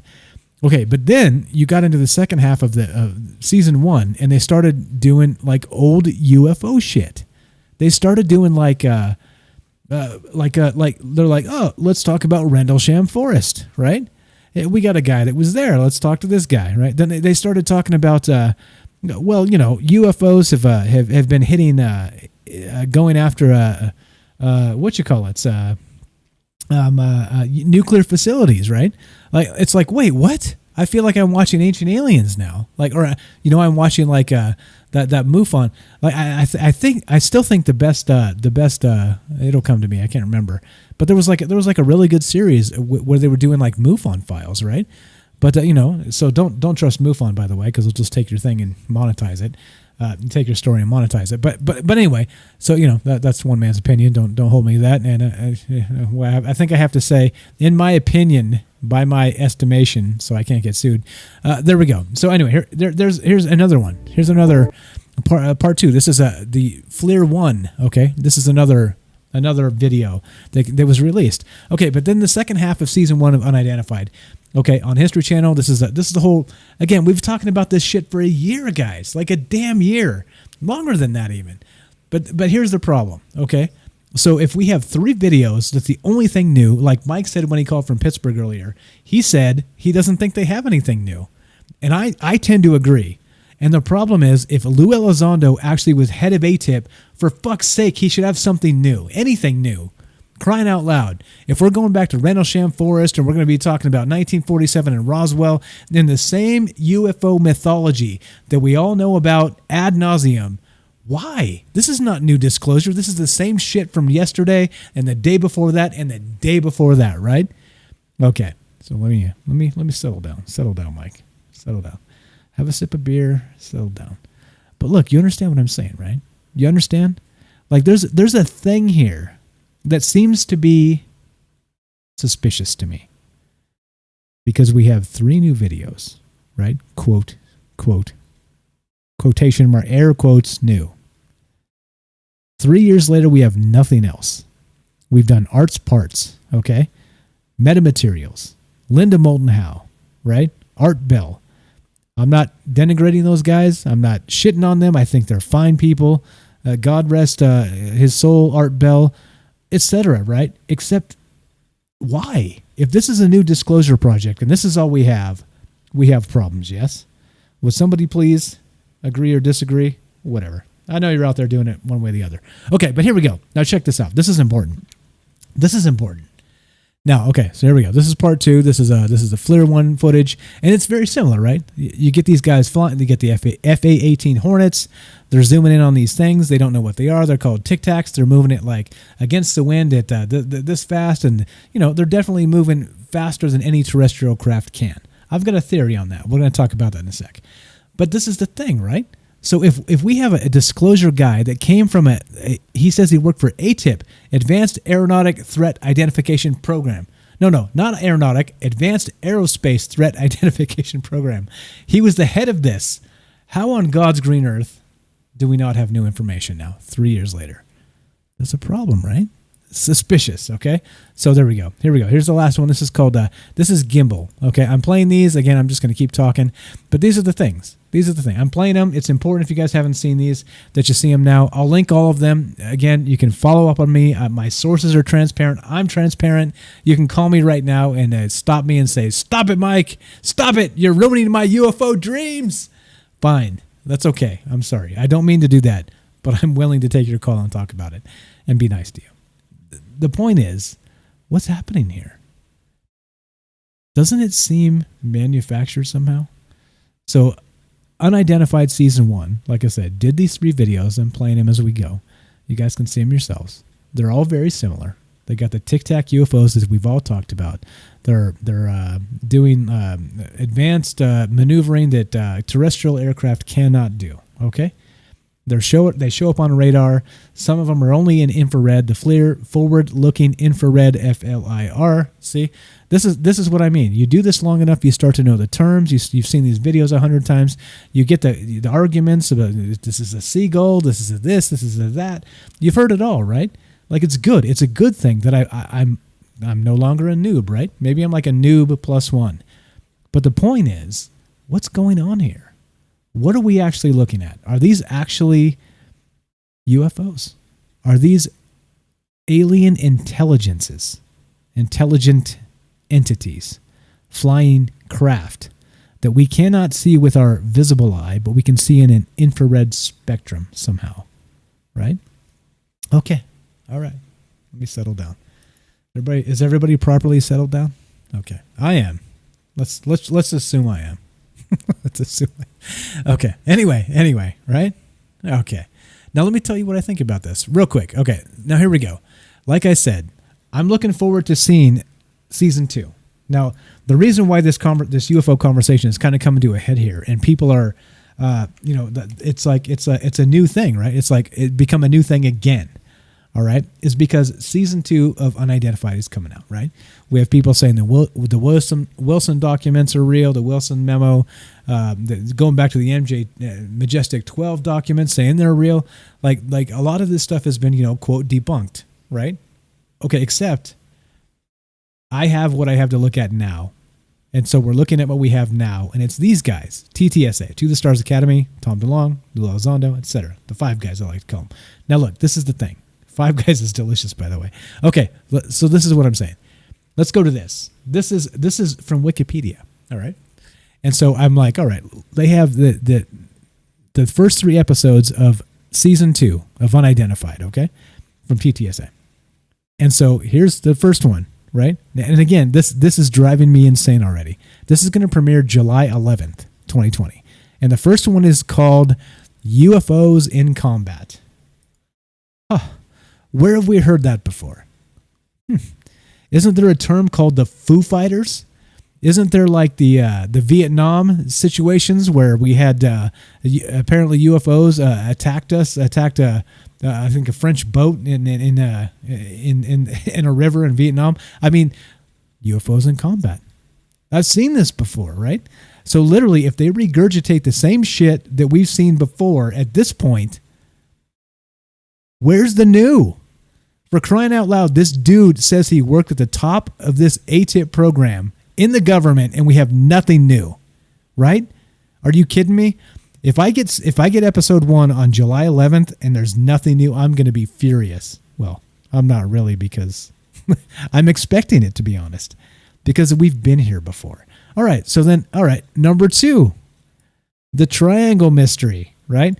Joe from Florida, if you're still out there listening, Joe has called in and told us he's seen triangle UFOs. All right. They even have a name. It's called a TR3B. Okay. Whether that's real, whether that's government, whether that's alien, whatever the F it is. Okay.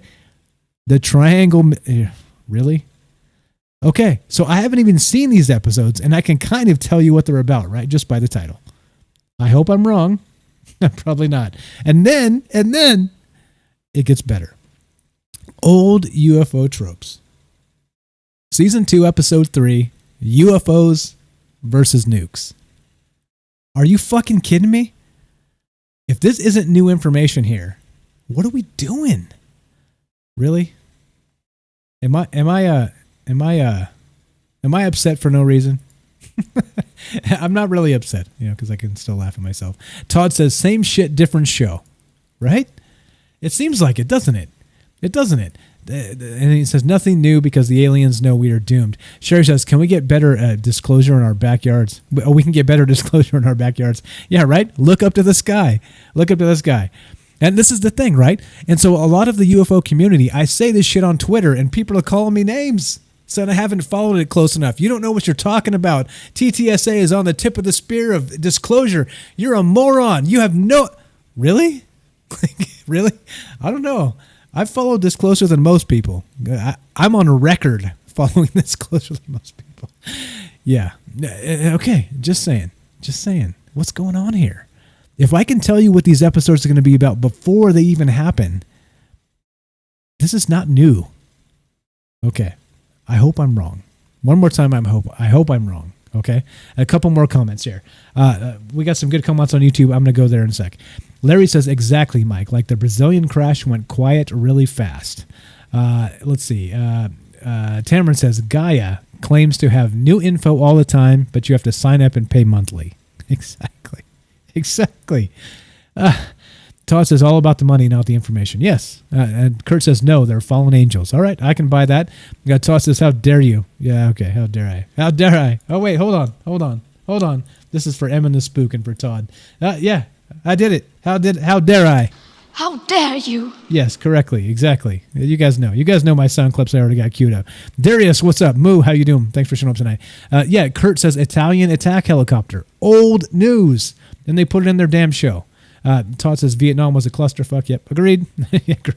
Every time we get together in mass and kill each other, yeah, it's a clusterfuck. William says it's ancient aliens without the ancient in it. You're right. It's terrible, right? All right. Todd says Mike is a little fiery tonight. That's all right. I'm allowed, right? Once in a while I'm allowed. Okay. So, let's see. Let's go back to YouTube here. Let's see. Bailey says, I think they're UFOs, but they're made by Lockheed Martin in the U.S. and based on alien tech. Okay, so you think that the reverse engineering thing has a thing, right? You think it's a thing. All right, cool. Critical Thinker says, here's another way of looking at it. If I don't need any official to tell me that they are real. If that's all it's going to take, I already know the real, and millions of other people do. And you're right. You're definitely right. Penny says, Mr. P, I did predict disclosure during lockdown back in early March before the official video release. We'll see, though, if this is actually disclosure. We'll see. Let's see. Bailey says he can't disclose anything without permission from the government, so don't get too mad. I'm not really that mad. It's a little bit of theater, right? I can get a little bit fired up. It's okay. Bailey says they're trying to get the public to be more open to UFOs, and I agree. Right, like I said, Giorgio Tsoukalos, the guy with the big hair, the ancient aliens. Right, everybody knows the guy. Like, for whatever you want to say about the show, he's definitely got a bunch of normies interested in the topic. It's a good thing. Even though maybe a lot of the stuff on there is sketchy or whatever. Who cares, right? Like I say, and I continue to say, none of us are always right. That's it. That's part of being human too. Okay. That's it. It's okay. It's getting people interested, so it's okay. Let's see. Bailey continues, considering... hold on. I scrolled up. Considering they mind-controlled most of us to believe it's BS. Okay. You aren't the target audience. Yeah, you're right. You're probably right. Critical Thinker says, WW2 Foo Fighters were very real to those air crews. No, exactly. And this is my point, right? If I can tell you what the show's going to be about before the show comes out, then there's something wrong, right? Then how the hell do I know the disclosure narrative from the government insiders before they know it? I hope I'm wrong. Let's rewind to this when that shit comes out in July and see if I was ahead of the game. See if I could have made these episodes myself, guys. If we could have crowdsourced episodes ourselves with some stock footage, me talking and interviewing you guys, right? We could probably come up with a compelling series ourselves, right? So just think about that. Does it piss you off? It pisses me off. Okay, anyway, pisses me off light. I'm not really that mad. A Critical Thinker says like Greer. He just pushes the same old crap. Yeah, possibly, right? Okay, let's see. John says, why is this Blink 182 guy have so much say? Was Carrot Top not available? Maybe. He was busy in Vegas. He has a show out here. Kurt says, I got a Sphinx foot. The U.S. government pulled tech out in the 40s. That says it's not Lockheed Martin. Again, that's the thing, right? So is it actual tech that we've We've pulled out from, like, say, the underground, underneath the Sphinx, and found some, like Bob Lazar hinted at, that we found some craft that was here for thousands of years, and we pulled it out of the ground somewhere, and then he was tasked to reverse engineer it. Or is this like Lockheed Martin? Is this Skunk Works? Like, what's going on here? Like again, right? I'm telling you, there's too much shit going on for us to just buy this hook, line, and sinker, guys. I don't know the answers, but I do know what they're telling us seems suspicious as hell. Okay. And I took a lot of flack for this on Twitter, but I don't care. I don't give a shit. Big deal. If I'm wrong, I'm wrong, right? I'm helping to drive the conversation. Okay, so now I played these strings. Now check this out. I talked about this in December. Let's go back to this real fast. I talked about this in December, and I stand by this because I looked into this, okay? And there's not a lot of information out there. But let me explain, okay? There was a thing called Project Palladium in the Cold War, all right? Let's read some of this.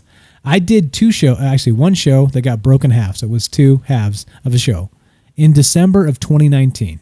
And I was like, wait, look, maybe this entire UFO bit is a bunch of disinformation garbage.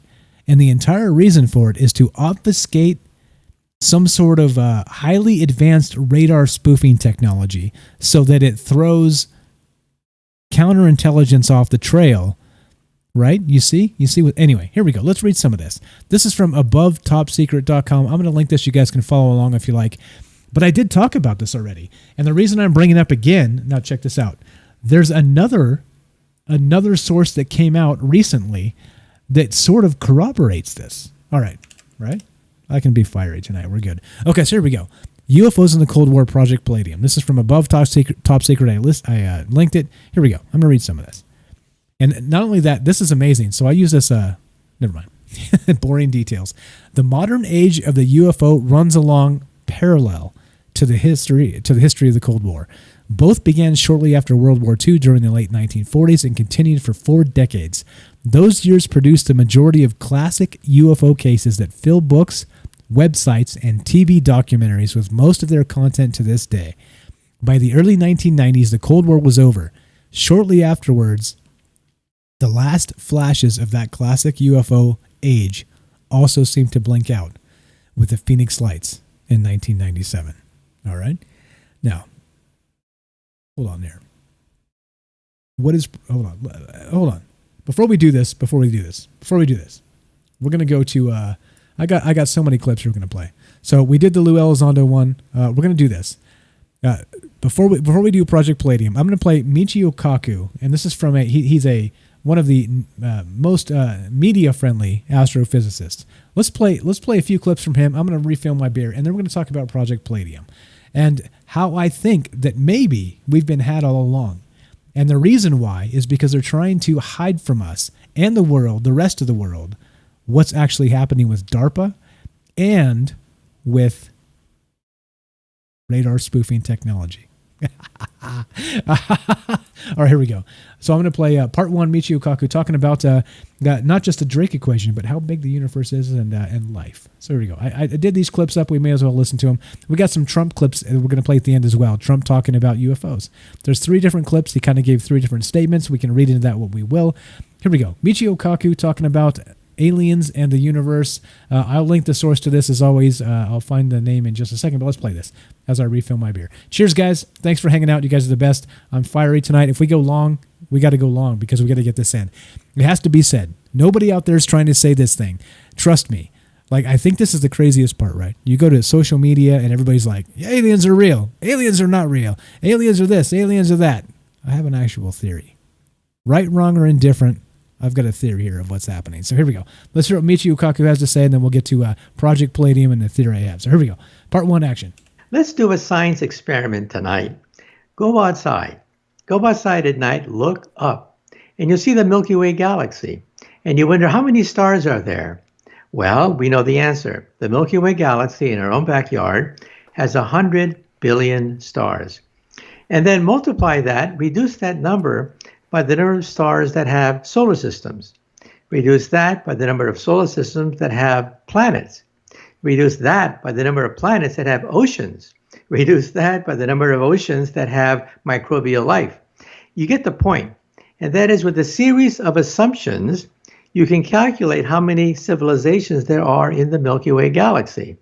But in science, we have the expression garbage in, garbage out. Your assumptions could be faulty, and your results could also be faulty. So what they did in the United Kingdom was they took a stripped down Drake equation.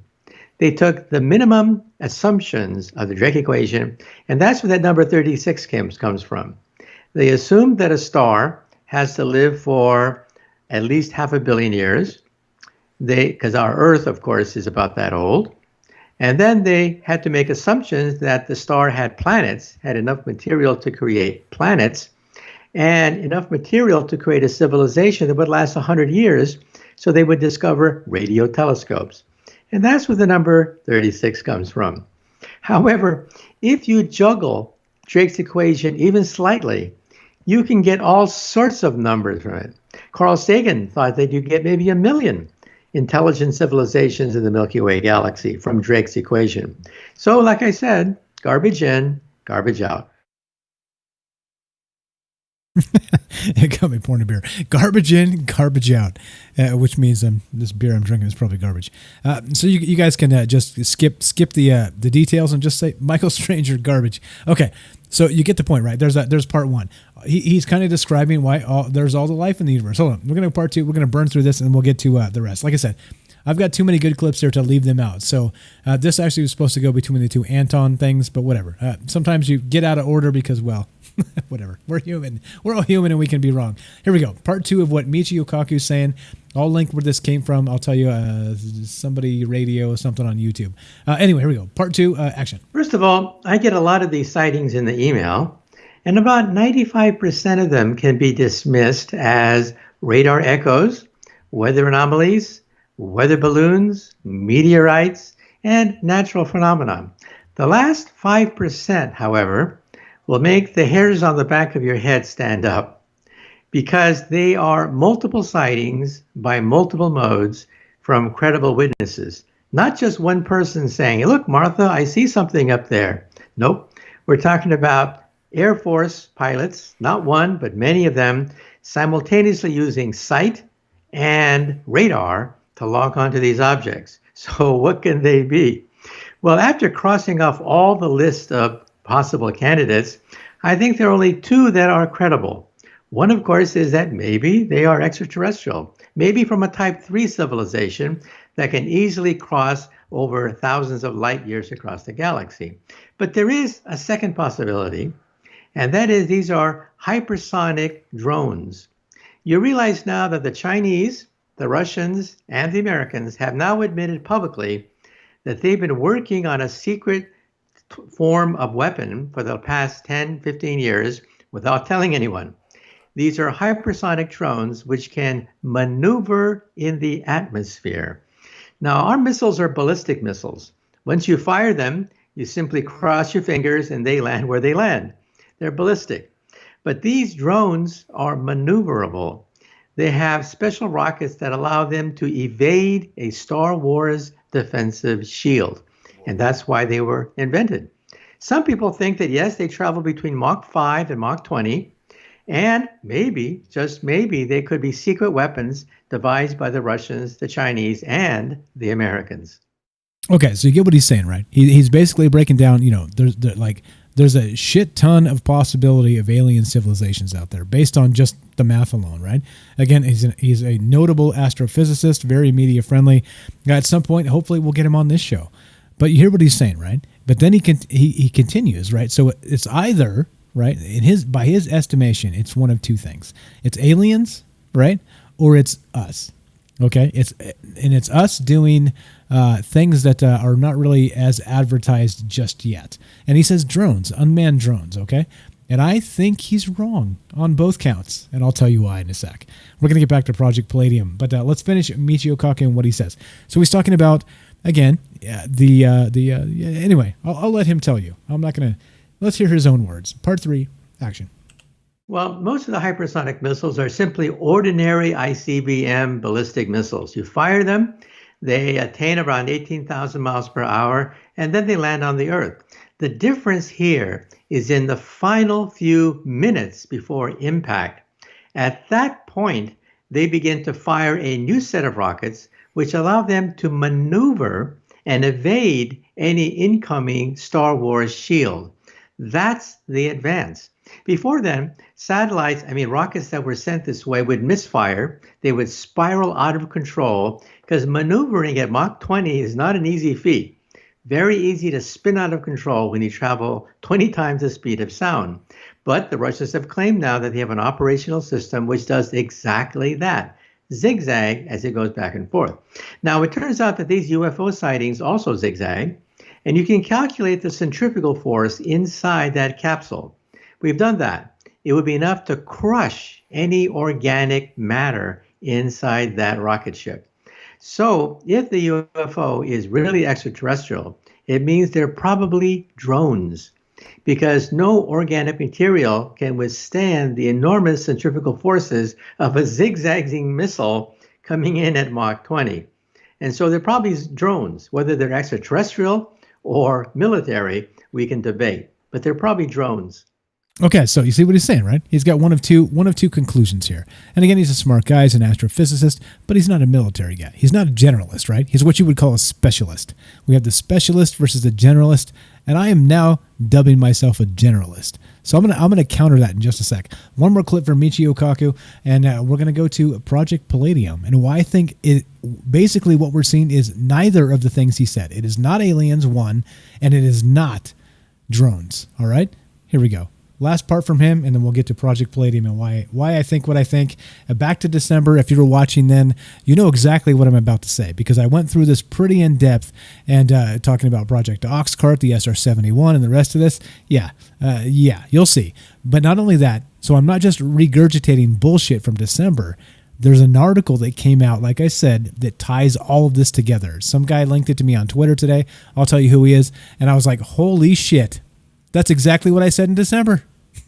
Okay, here we go. So last part, and then we'll get to Project Palladium. Action.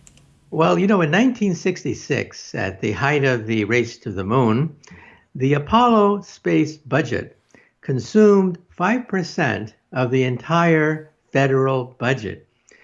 5% of every dollar you paid in income tax went to the Apollo space program.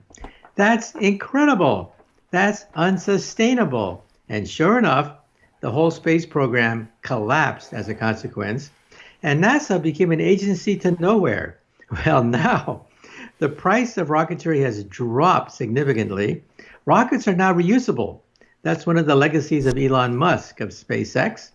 If you took a car and you junked it after one ride, just one ride, then of course cars would be extremely expensive. Well, that's what we do with rockets. We junk them after each launch. Now, with rockets being reusable, we can drop down the cost of space travel and open up the heavens for mom and dad. You realize to put a pound of anything into orbit, just orbiting around the Earth, costs $15,000 per pound. That is your weight in gold. Think of your body made out of solid gold. That's what it costs to put you into orbit around the Earth. To go to the moon costs about $100,000 a pound to go to the moon. But now prices are dropping. We're entering a new era of space exploration. And that's why going to Mars is not going to bankrupt the country as a consequence. Okay, there we go, right? So we have a sane astrophysicist. He's kind of going through the things here of what he thinks are mostly possible. It's aliens, it's not aliens. He's talking about how much it costs, the cost of going to the cosmos is coming down for us, et cetera, so on, right? So that's all good. I want to make sure that we understand exactly where we're sitting here with the current level of science that they're giving us. Clearly, DARPA's way ahead of us, okay, and they're never going to tell us what they're into, okay? However, maybe we have enough information to really get onto them and find out what they're up to. Back to Project Palladium. Okay, one more time. If you have comments on this so far, we're going to go a little bit long because I think we have to get through this. This is really important. But you can give us a call, 702-957-1037. Join the Discord. You can click the Discord link on troubledminds.org. And that's the official website. And you can find the phone number there as well. It's on the top right next to the Discord link. You can't miss it. You can't miss it. Troubleminds.org. Still taking phone calls if you guys want to be part of the show when you have takes on this. But wait till you don't have to wait. Call right away. But wait till you hear about Project Palladium. We talked about this in December 2019. And it was kind of like me just trying to figure out outside the box what the hell's going on with this stuff. And I don't mean to say that this is a theory that envelops the alien bit, okay? Because I believe aliens are real, all right? Period. What capacity is the question? I'm not sure on that. Okay, aliens are definitely real. Now, okay, one man's opinion. I'm not telling you what to think. You think what you think. But now here's the next thing. I was like, but what makes the most sense, right? We've got To the Stars Academy. We've got Tom DeLonge, which is he's a guitar player, frontman of a shitty band. I mean, sorry if you like them, but okay. But then we have people from the government, Chris Mellon, right? He was way up there. We have Lou Elizondo, who says he ran ATIP. We have Jim Semivan, who's from the CIA. Okay, and so when you get guys coming out of the government, I immediately get suspicious, especially when they're recruited by a dude named Tom DeLonge, okay, that ran a shitty band. I haven't heard his music, so I stand to be corrected. I've heard Angels and Airwaves is good and not like Blink-182. That's what I've heard. I can't do it. I think about this. I talk about this too much. I haven't done it. So, okay, there we go. Just being fair. Let's be fair. Okay. All right, here we go. And we're all shitty in some capacity or another, so it's okay. All right, so here we go. Now, here's the thing. Project Palladium. It's not what you think. It's not what you think. It's not what you think. It's not what you think. It's also shitting on Blink-182. Classic garbage. Okay, here we go. So the modern... I read this. Now, okay, Project Palladium is this. Was a CIA and NSA combined project designed to collect military intelligence data from Soviet aircraft, naval vessels, radar, and missile technology. All right? Now, hold on. The technology involved allowed the CIA to create ghost aircraft that the Soviets would pick up on their radar. This electronic trickery could create phantom objects of any shape or size, flying at any speed or altitude. The NSA, meanwhile, were responsible for monitoring the new way in which the Soviets received and reacted to these spoof signals. This is the Cold War, guys. This is by the late 1950s. This continues. Palladium was intended for use in conjunction with the Oxcart, which was, of course, the precursor to the SR-71 Blackbird, which was the replacement for the U-2, the U-2 spy plane, okay?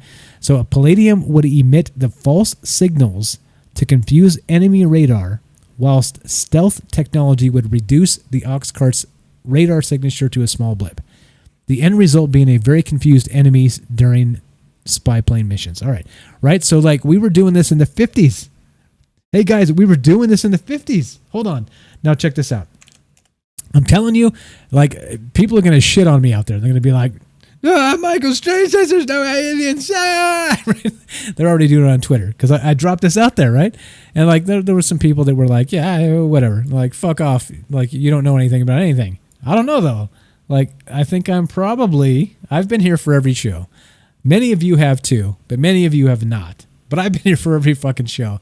And I've been listening and reading and talking and thinking and you know what I mean? So I'm not a noob anymore. I'm not. Like I said, noob +1. And I'm okay with that, right? I don't know everything, but I know some things. Okay? Palladium. All right, back to the 1950s. Here we go. This continues. Despite the tense political situation, the opportunity to monitor the Russians from such a close proximity was too good to ignore.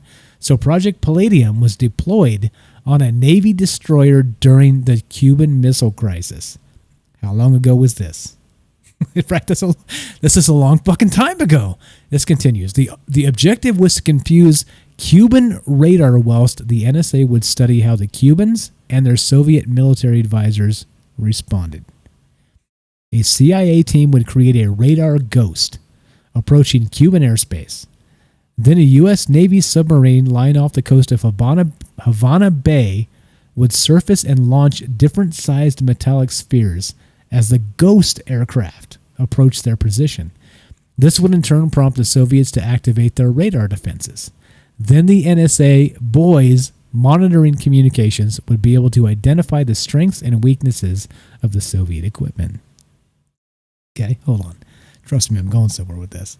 We've talked about this. This is nothing new. December 2019. Check it out. It's there.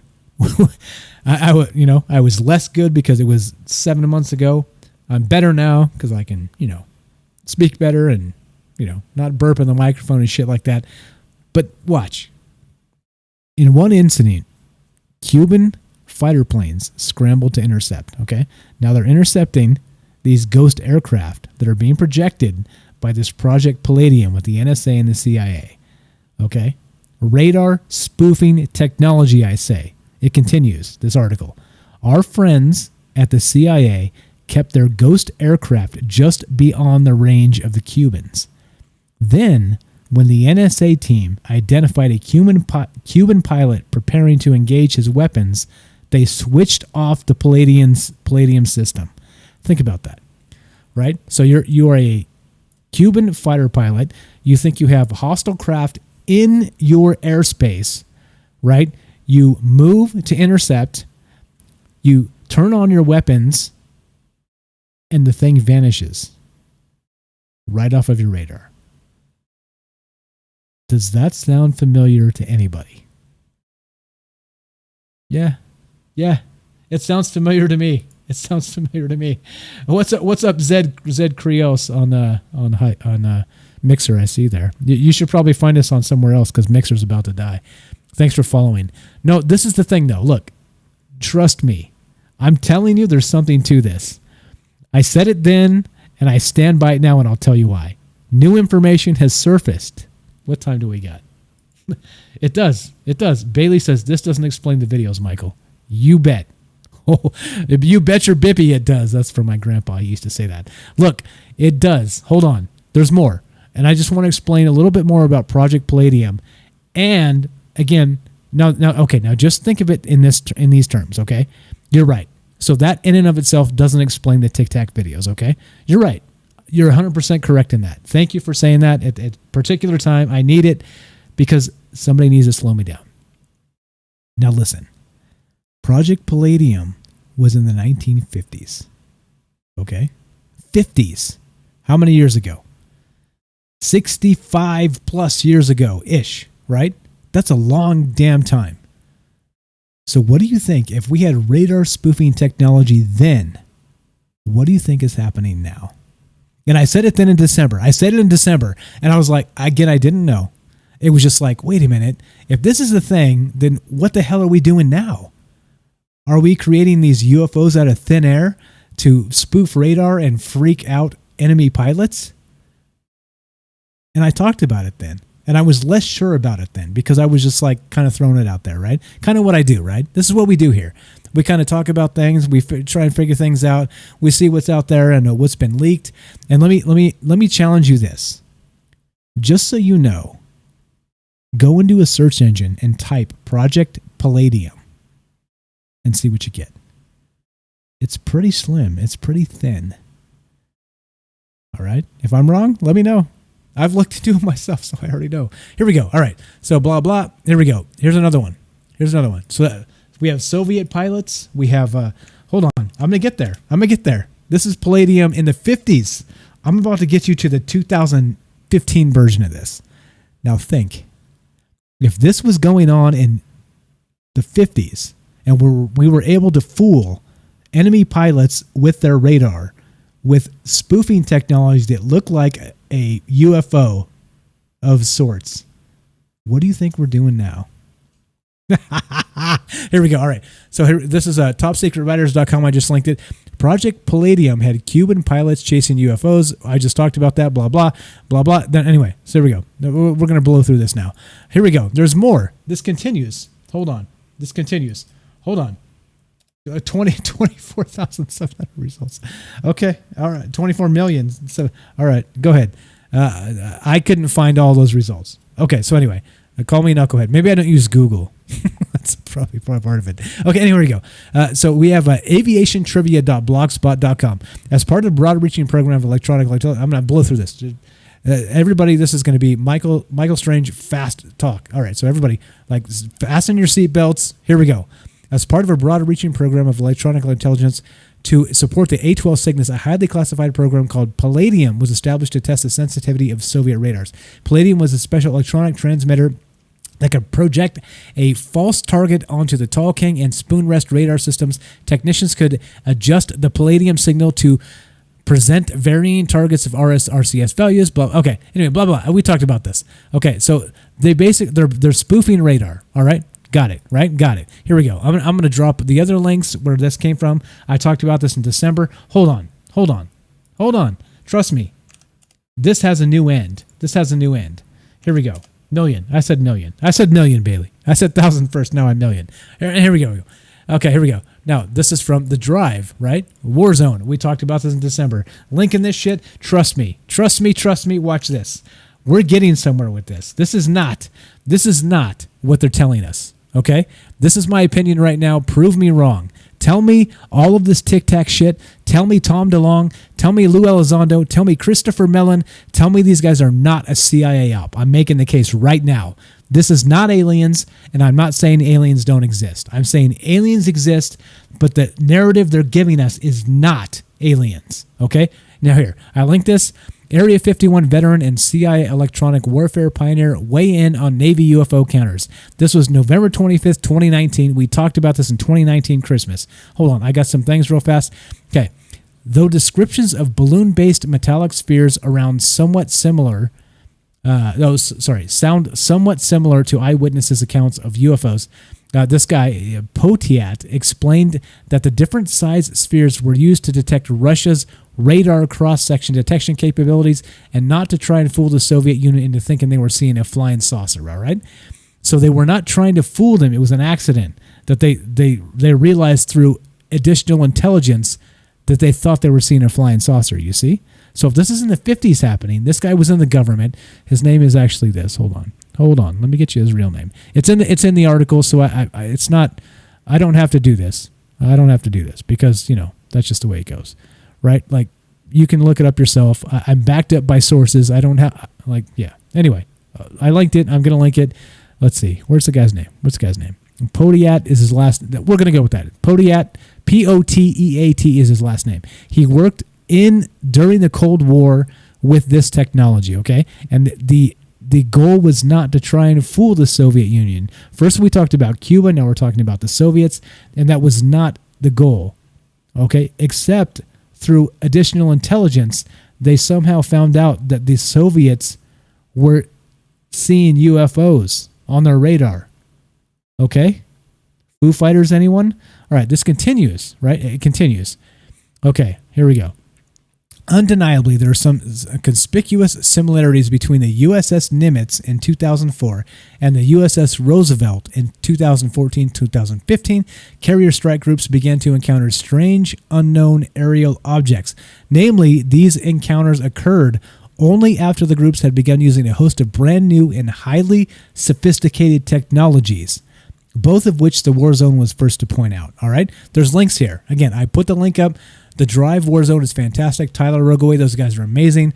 They're on the tip of this military intelligence. I don't know if they have insider information because they seem to leak it a lot.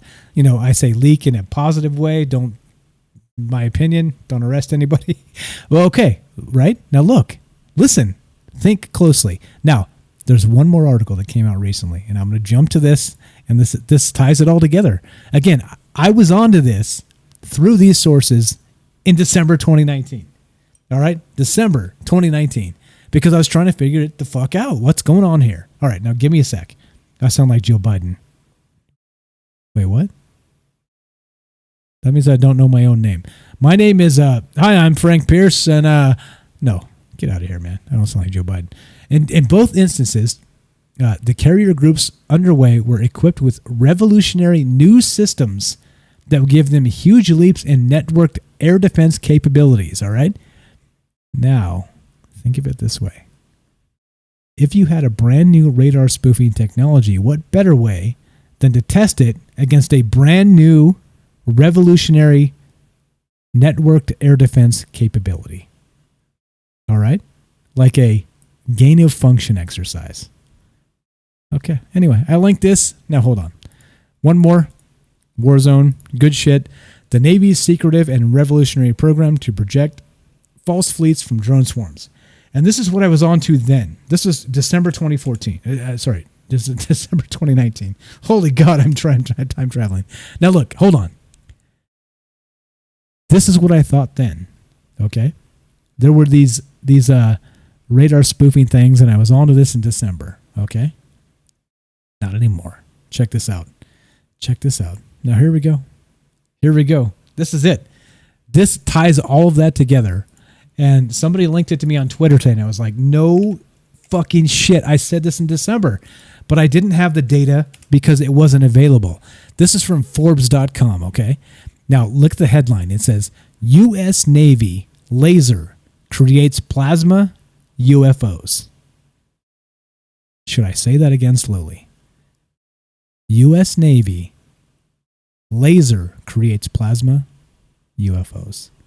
All right. Now, this is written by, from Forbes, a guy named David Hambling. Okay. And this is this year. I missed this. This is in May.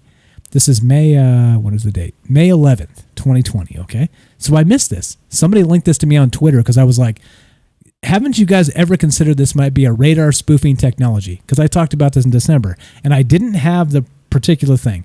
Project Nemesis wasn't quite the right fit. But I figured if they were doing that, they were doing other things, right? And if you go back to Project Palladium, and they were making the Soviets and the Cuban pilots see UFOs on radar in the 50s, what are they doing now? And sure as shit, check this out. Sure as shit, check this out. The U.S. Navy has patented technology to create mid-air images to full infrared, FLIR camera, anybody? To full infrared and other sensors. This builds on many years of laser plasma research and offers a game-changing method of protecting aircraft from heat-seeking missiles, right? You're like, oh, shut up, Michael Strange. It's only heat-seeking missiles. This isn't... Hold on. It continues. It may also provide a clue about the source of some recent UFO sightings by military aircraft. Why is nobody talking about this? Oh, here we go. The U.S. developed the first... Okay, blah, blah. Whatever. I don't care. We're going to go down to the bottom of this. The most important part of this article. Read this whole article if you're into this. I'm telling you, there's something to this. DARPA is in on this. This is CIA. I'm telling you, this is NSA. This is not UFOs. Okay? And one more time, let me be clear. I'm not telling you UFOs and aliens don't exist. I think they do. I'm telling you, TTSA... Tom DeLonge and their fucking horse cart full of bullshit is not this. Or it is this. It's a disinformation campaign to hide this. And again, I talked about this in December and I wasn't quite sure. But listen to this. This is crazy. This is crazy. Hold on. Let me read some more of this.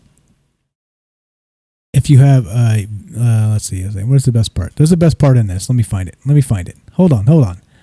This is an article that came out that basically has corroborated my speculation from December, right? Hold on. Okay, here we go. One of the interesting things about the LIPFs is that with suitable tuning, they can emit light of any wavelength, visible, infrared, ultraviolet, or even terahertz waves.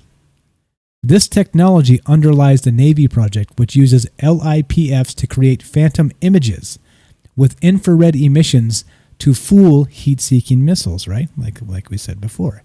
Now, hold on. There's a patent. The patent goes on to explain that the laser creates a series of mid-air plasma columns which form a 2D or 3D image by a process of raster scanning, similar to the way old-style cathode ray TVs display a picture. All right. Now, this is the end of this. We're getting to this, guys. Now, listen. Now, this gets important. A single decoy halves the chances of an incoming missile picking the right target, but there's no reason to stop at one.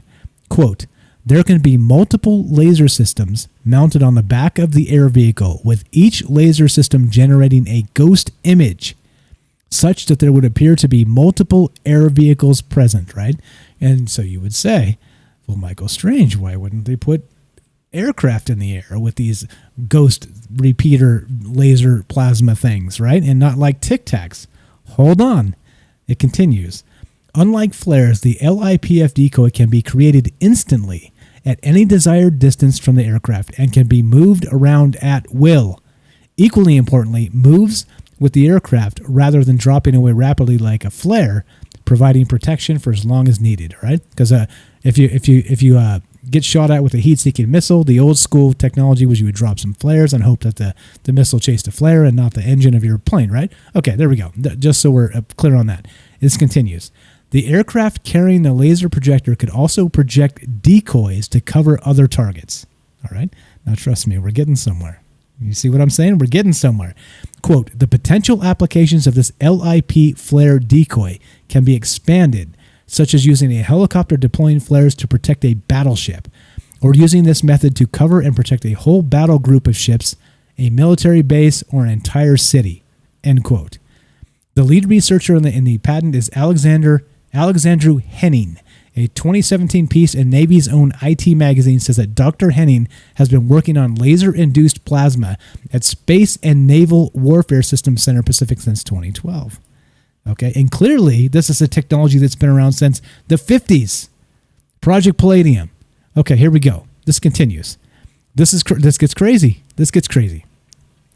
Phantom aircraft that can move around at high speed and appear on thermal imagers may ring some bells.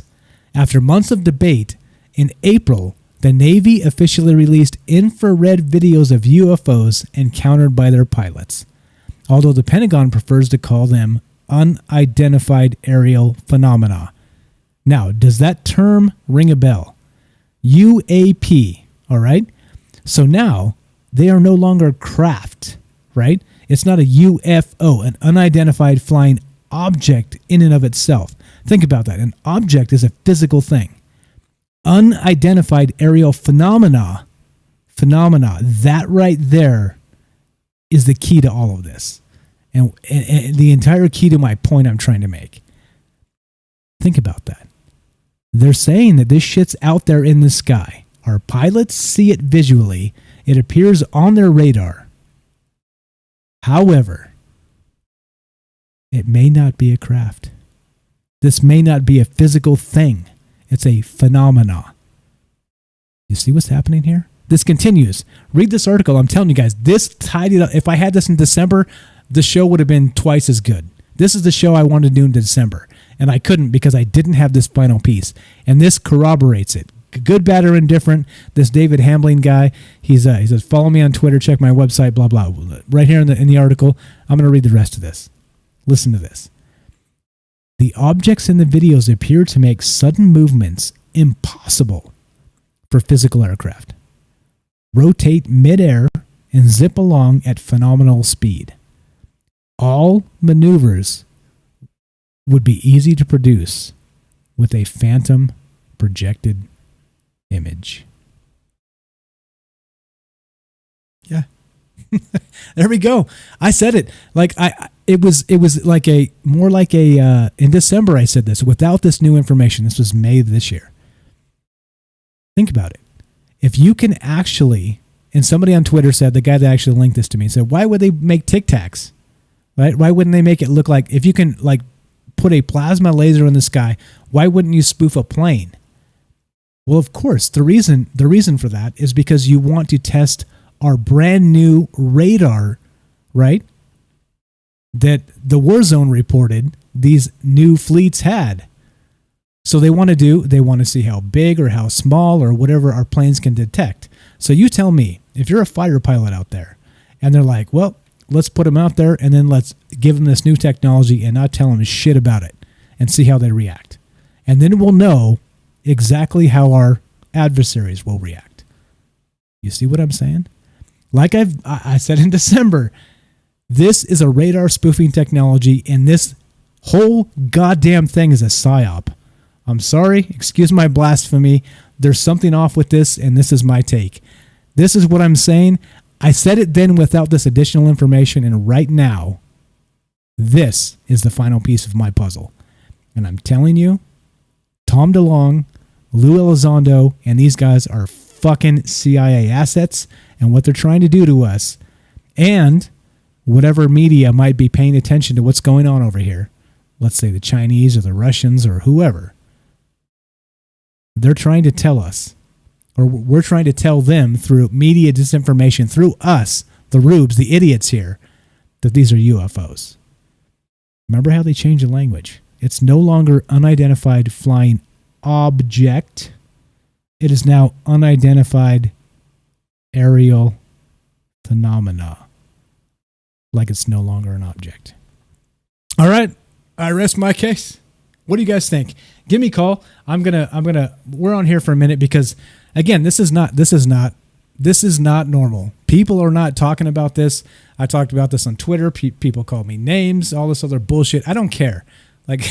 Like I'm impervious to that, as much as a human can be, because you don't hurt my feelings by calling me names.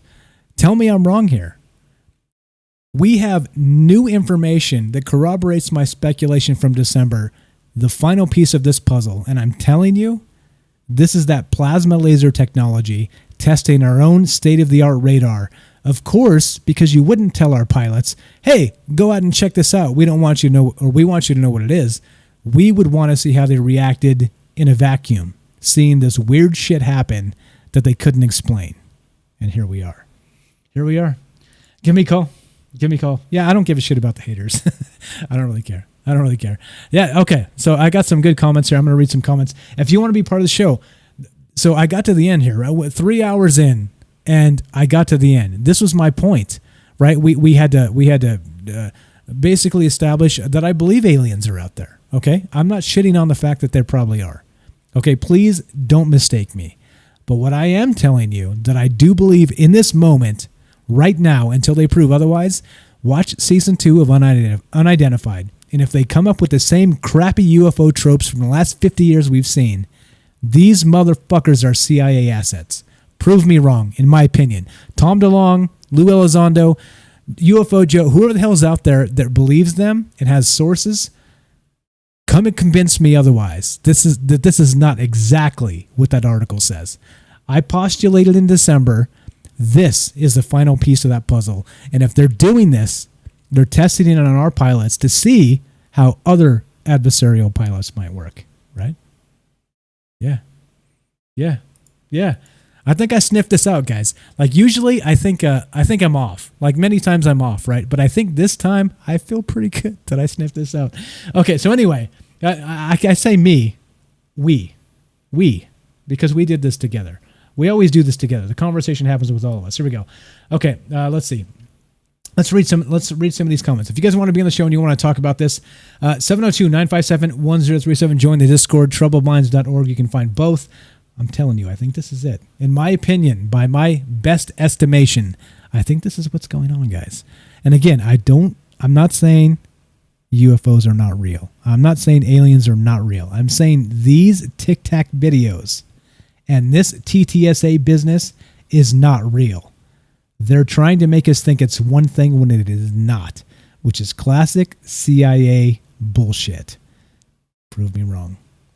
All right, here we go. Let's see. We got some good comments. I'm going to read them. If you want to be part of the show, you know what to do. 702-957-1037. Troubleminds.org. Get on the show. Let's see. Anybody in Discord? I don't think so. And if you are, just jump in the caller queue. We'll put you on the show. But you see, right? Do I make a solid case here? I think I do. And not only that, never mind. I'm not going to tell you what the haters said. I don't give a shit. Penny's right. Here we go. Okay, so let's see. Penny says, they're really ramping up their training flights near me. They're turning beacons off too. Yeah. Critical Thinker says, let's give peace a chance. I agree. Bailey says, I invested in TTSA because I assumed it's a PSYOP. Okay, so now what do you think about how maybe I sniffed them out? Do you think that's possible? Probable? Do you think I'm way off? You tell me. Critical Thinker, I'm still waiting for hearing. That's the biggest news to date for ufologists. And even if it was our tech, they can't be everywhere. UFOs are seen all over the world daily. And I agree with you. Again, like I said, I'm not saying UFOs don't exist. I'm saying that the ones they're showing us, those 3 videos, are radar spoofing technology. Critical Thinker continues. We have the technology. We won't be screwing around with these cheap Predator drones, and they would be used in war because a general cannot pass up a good weapon. Let's see. Blah, blah, blah, blah, blah. Penny says, Mike, you were correct 100%. Thank you. Bailey says, if it was CIA, wouldn't the media be all over it?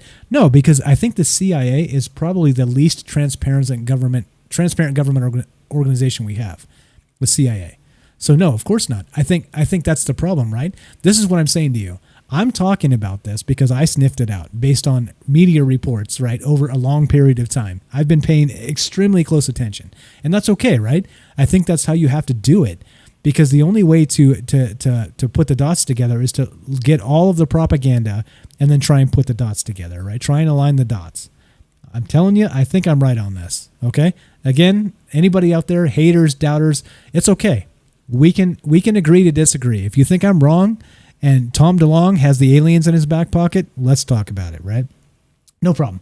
Let's see. Penny says the 50s were a huge psyop, correct? Bailey says, I have an IR and UV supporting camera. Maybe I should go record some airspace. I think you should. Because you may be able to pull some of this down that maybe, I think especially if you're on the West Coast, right? Maybe San Diego-ish, right? So I think there's some things going on that they're not telling us. Let's see. They're not telling us. Let's see. Critical Thinker says you're spot on, Mike. I think so. Let's see. Again, I'm willing to be wrong, guys. I'm willing to be wrong. Like you don't do this without, kind of taking some shots in the dark. But this is not now. Think about it. This is Christmas last year. I was kind of onto this wobbly, but now I don't know. I think our final piece of the puzzle came in. Let's see. Penny says they get this. They get sent this crap to show us to keep us distracted. Bailey says, but the intention of the CIA is to leak this info if it is CIA. But that's the point, right? So if they're leaking, quote, UFO information, they're making History Channel specials about it. I think they want it to get out, right? They want us to think that this is ETs. And my opinion is this is not. What's up, Matt? Thank you. Matt says, Mike, you hit the nail on the head. Good job. Thank you. I think so too. I think we're good. Let's see. Thank you. Tamara says, thank you, Robert. Thank you, Sherry. Everybody's saying good job. Now, Tamara says, so we can expect hologram phones in the next 10 years. Yeah, probably, right? I kind of agree with you. There's like, this hologram laser plasma technology thing is something that's going to be rolling out. You just watch. What's up, Diane? Thank you. Thumbs up. Larry says something special to distract before an election. Stay home, lock down. ET will get you. John says, good comment, Larry. Thank you. John says that guy Anton from What the Math YouTube shows a video about them making the fifth state of matter and plasma on the International Space Station. Yeah. So again, only because we have limited time, we'll talk about that in the future. The guy's fantastic. If you can't stand his delivery, I get it. But watch his videos, man. Like Anton, What the Math, really good shit on YouTube, right? I played some clips. Again, there you go. Tamron, Mike, you're spot on. Don't you love it when a plan comes together? It seems like, right? This was an accident, but I'll take it. Thank you. You guys are the best. Okay, Todd says that we should find a way to stay connected. They will cancel this show. I think you may be right. Join the Discord. This is the thing, guys. If you're still here right now and you've heard this, we're going to talk about the poll in a sec because we're not done yet. We're going to talk about the poll. I told you we'd have to go long because this one was more important than any other show we've done so far, because I think it kind of, at some point, it starts to come together. And I think this is maybe the moment where it does. Okay? And again, we could be wrong. I could be wrong. Fine. I'm okay with that. Okay, I'm a human. I've been wrong many times in the past. I will be wrong many times in the future. It's okay, right? But it doesn't mean you can't be right. All right. There we go. So Todd, good point. We should find a way to stay connected. They will cancel this show. Troubledminds.org, guys. If you're still here tonight and you have not joined the Discord, get your ass to Mars. Troubledminds.org. Click the Discord link. If you're unfamiliar with the format, no problem. You're not going to get on there and instantly be like a voice chat. There's like a chat. Like you can type and talk to people, just like you are on Facebook or YouTube, wherever you're at. It's not a voice thing unless you make it a voice thing. The initial conversation there is chat. You type on a keyboard. Okay. If you haven't joined the Discord, get your ass to Discord, because that is the offline place where we gather. That's where I will be able to put notifications to you guys so you can see the show is going live. Because again, look, this is crazy. I hate to say this, but in 2 years plus, I think this may be the first time we're close to right. Right? But again, without 2 years of conversation and digging and thinking and trying and, all of that, you don't get close to this. Yeah, definitely good shit. So one way or the other, right? And you're right. I think you're correct. When you get too close, maybe they take you down. So there you go. Yeah, no emails or phone numbers, man. It's okay. Go to Discord, click the Discord link. It's a free thing. You can have an alias. You can have just an email address that I can't even see your email in there. Like it's just your name, your alias, whatever it is, right? So anyway, tell me I'm wrong. Point out the flaw in what I've been talking about here. Project Palladium in the 50s. They had UFO spoofing against Soviet and Cuban pilots. Not only that, the Drive.com, the Warzone, Tyler Rogoway's site, okay, that are very in tune with what's happening in the military, they said that they had brand new technology on those fleets. So why would they not test it with another counter technology to the highest radar technology possible? Like, it all makes sense to me. It all makes perfect sense to me. And not only that, when you have this UFO business going on, it makes, like, imagine this. If you're Russia or China and you're seeing Lou Elizondo and Tom DeLonge say, oh yeah, like it's a threat. We don't know if China has them. We don't know if Russia has them. It's a perfect, like, backwards mind fuck, is it not? So you're basically saying to them, we got this weird shit over here. We don't know what it is. When the reality is, you actually know what it is. Isn't that perfect, classic CIA disinformation for a purpose? Anyway. What's up, Kane? Good day from Melbourne. I think that's Australia. Australia, sure it is. I think it sure is. Take the Facebook poll. We're going to talk about the poll right now. We're going to finish this up. If you guys want to be part of the show, we got a couple minutes left for you. 702-957-1037. Join the Discord. If you want to be part of this community when they take us down, because I'm probably Icarus flying too close to the sun at this point, they may take us down. This is information that they probably don't want out. My guess, my opinion, maybe I'm way the fuck off, and that's fine, because I've been and I'll continue to be. But I think, given the information and all the thinking for 2 years about all this garbage, I think we're on to them, guys. There we go. 702-957-1037. Click the Discord. Join the community online. Online/offline. If we have to do it, we'll do shows directly in Discord. We have to do it. Because they're going to take us down eventually. I think somebody out there is right. They're on to us. And they're going to be on to us, right? But notice. Let me ask you, anybody out there, have you heard this take yet? Other than from me. Yeah, of course not. Nobody's talking about this. Let's take the Facebook poll. Let's talk about that. Let's finish this up. I'm waiting for you guys to call in. We're a little bit long, but it's okay. The poll is this.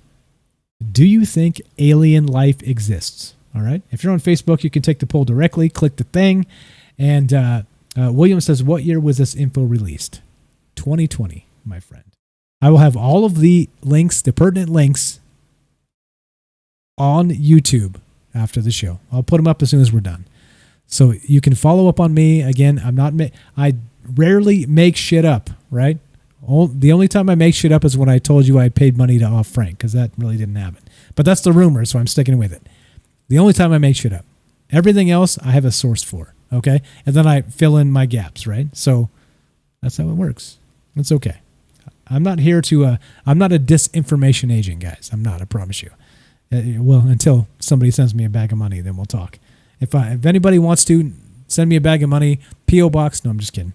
Okay, so here we go. Let's see. Here we go. There we go. All right. Discord. Yeah, it's Discord. Yeah. Again, Robert, go to troubledminds.org, click the Discord link, and then it'll pop you up a thing, and then you can enter your email address, a password. You have to make an account, and then it'll bring you into our community. It's as simple as that. Yes, definitely. Okay. there we go. Let's see. Facebook poll. Let's finish with this. Do you think alien life exists? Number 1, duh. Of course it does. Number 2, nah. We're all there is. Number 3, yes, but nothing intelligent. If you haven't taken the actual Facebook poll and you're not on Facebook, just type in the chat right now. What do you think? Of course aliens exist? Nope, we're all there is, or yes, but nothing intelligent. And I'll give you the, I'll actually publish the results in just a sec. So Bailey, back in the day when we put the poll up, said, duh, of course. And there we go. There we go. We're going to publish this, show results in the video. Bingo. Bingo. You guys should be able to see the results. So I think if you're here, we're kind of preaching to the choir a little bit. Do you think alien life exists? Duh, of course. We get 94% with 29 votes. We get nah, we're all there is, with 1%, 1 vote, 3%, and then yes, but nothing intelligent, another 1 vote, 3%. So resoundingly, duh, of course. Do you think alien life exists? So there we go. There we go. That's of course, I didn't expect otherwise from this community because, well, duh. Right. And again, if you disagree, that's fine. We can still be friends. We can still have good conversations. So anyway, at the end of this, when we're done, you tell me what. Are we onto them or are we not? I think that's the question here. And not only that, I think I might be a little afraid I get a knock on my door tomorrow, to be perfectly honest, because I think I'm onto them. I think we're onto them, guys. All right, here we go. As we finish this, I'm going to play some music. The outro music, which I played for the break. We're going to play it to finish this sucker up, and then we're going to be done. Okay, and also a quick announcement. If you're still here, again, if you're still here listening, you are a super fan, all right? You're a super fan.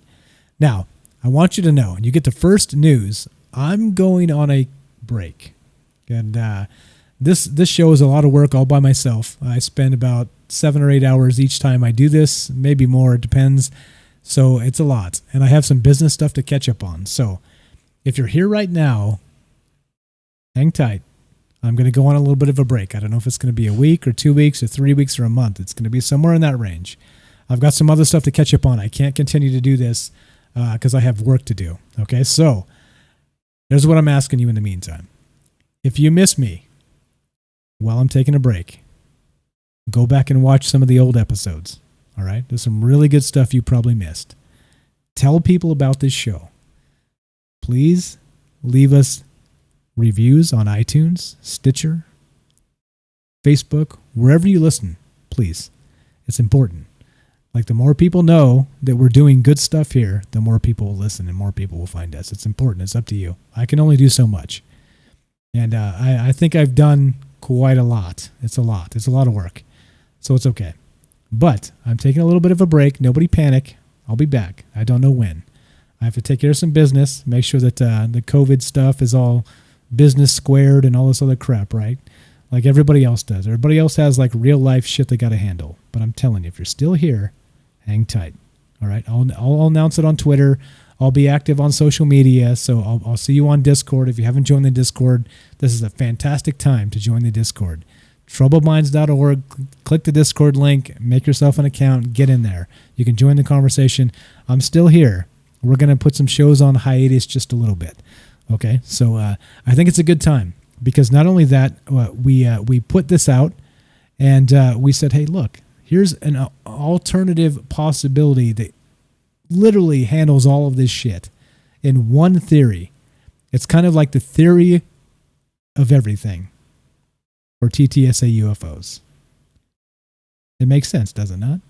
But I think, so given a little bit of time here, we got another week or 10 days, we're going to get the premiere of Unidentified Season 2. So nobody panic. I'll be back. The CIA didn't get me. I'm just letting you know, if you guys are still here at the end of it, you guys are the super fans, and you're hearing it. You're hearing it straight from me. I just got to do what I got to do. Don't worry. Don't worry. Cameron said, that's what Frank said, and he didn't come back. That's because I paid to have him off. No, yeah. It's okay. It's okay. Don't worry. It's nothing like that. Nobody's forcing me off the air, nothing like that. I just have some business I have to take care of, so that's all.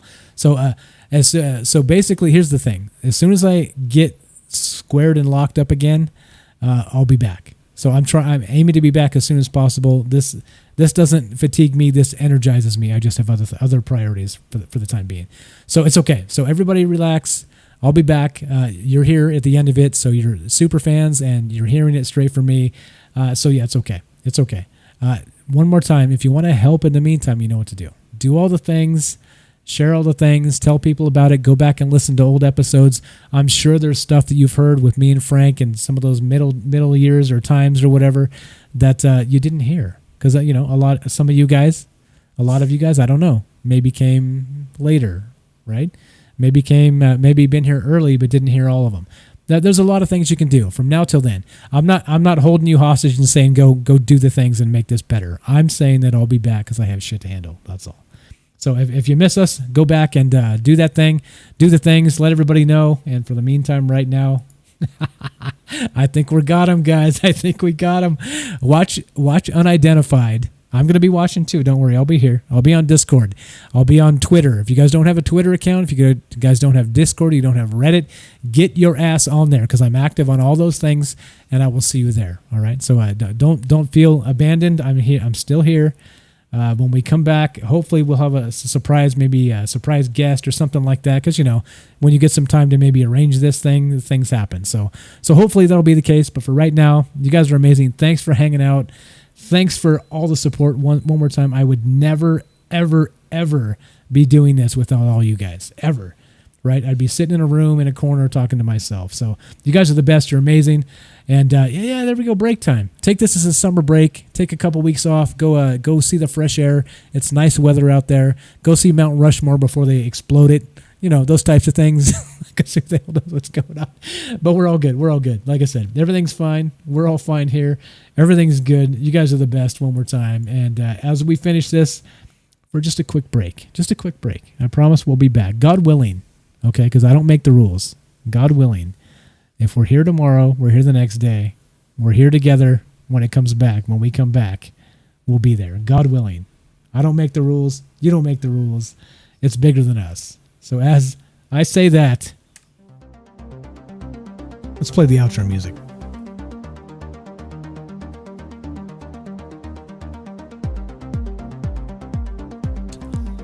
One more time. I can't thank you guys enough.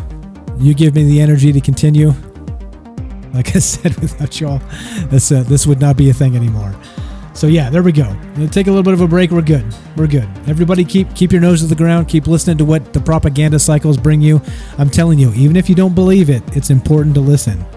Because when they give it to you, they're not giving it to you straight. You understand? It's important. Okay? Turn on CNN, turn on Fox News, turn on these propaganda sources for as long as you can stand it from time to time. Because I'm telling you, what they're telling you is bullshit. And it's important to know what they want you to think. And at the end of this, it's not the end. It's just a pause. Take a deep breath. Go spend the beautiful summer with your family. Go do something you wanted to do. And we'll convene soon and shortly. God willing. Like I said one more time, you guys are amazing. Thanks for hanging out. I'm honored you're here with me so late into the show. It's such a long show. I'm shocked I'm still talking. 1. Number 2, I'm shocked you're still here. Number 3, we'll get together soon. Good frequencies, good vibrations. God bless. Whatever you guys believe. Good thoughts unto you. From me to you, into the digital darkness for now.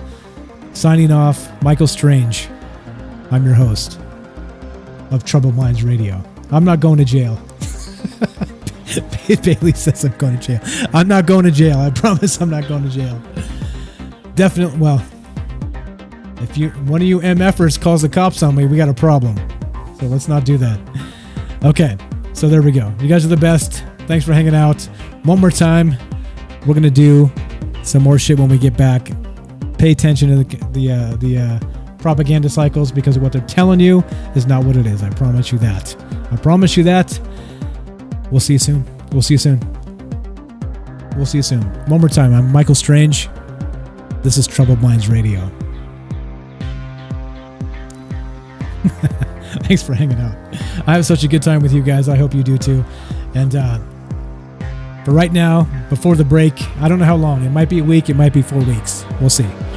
I'm going to work hard to get back in the groove, and then we'll get back to this soon. So right now, from our troubled minds to yours, be blessed, be safe. Have a great night.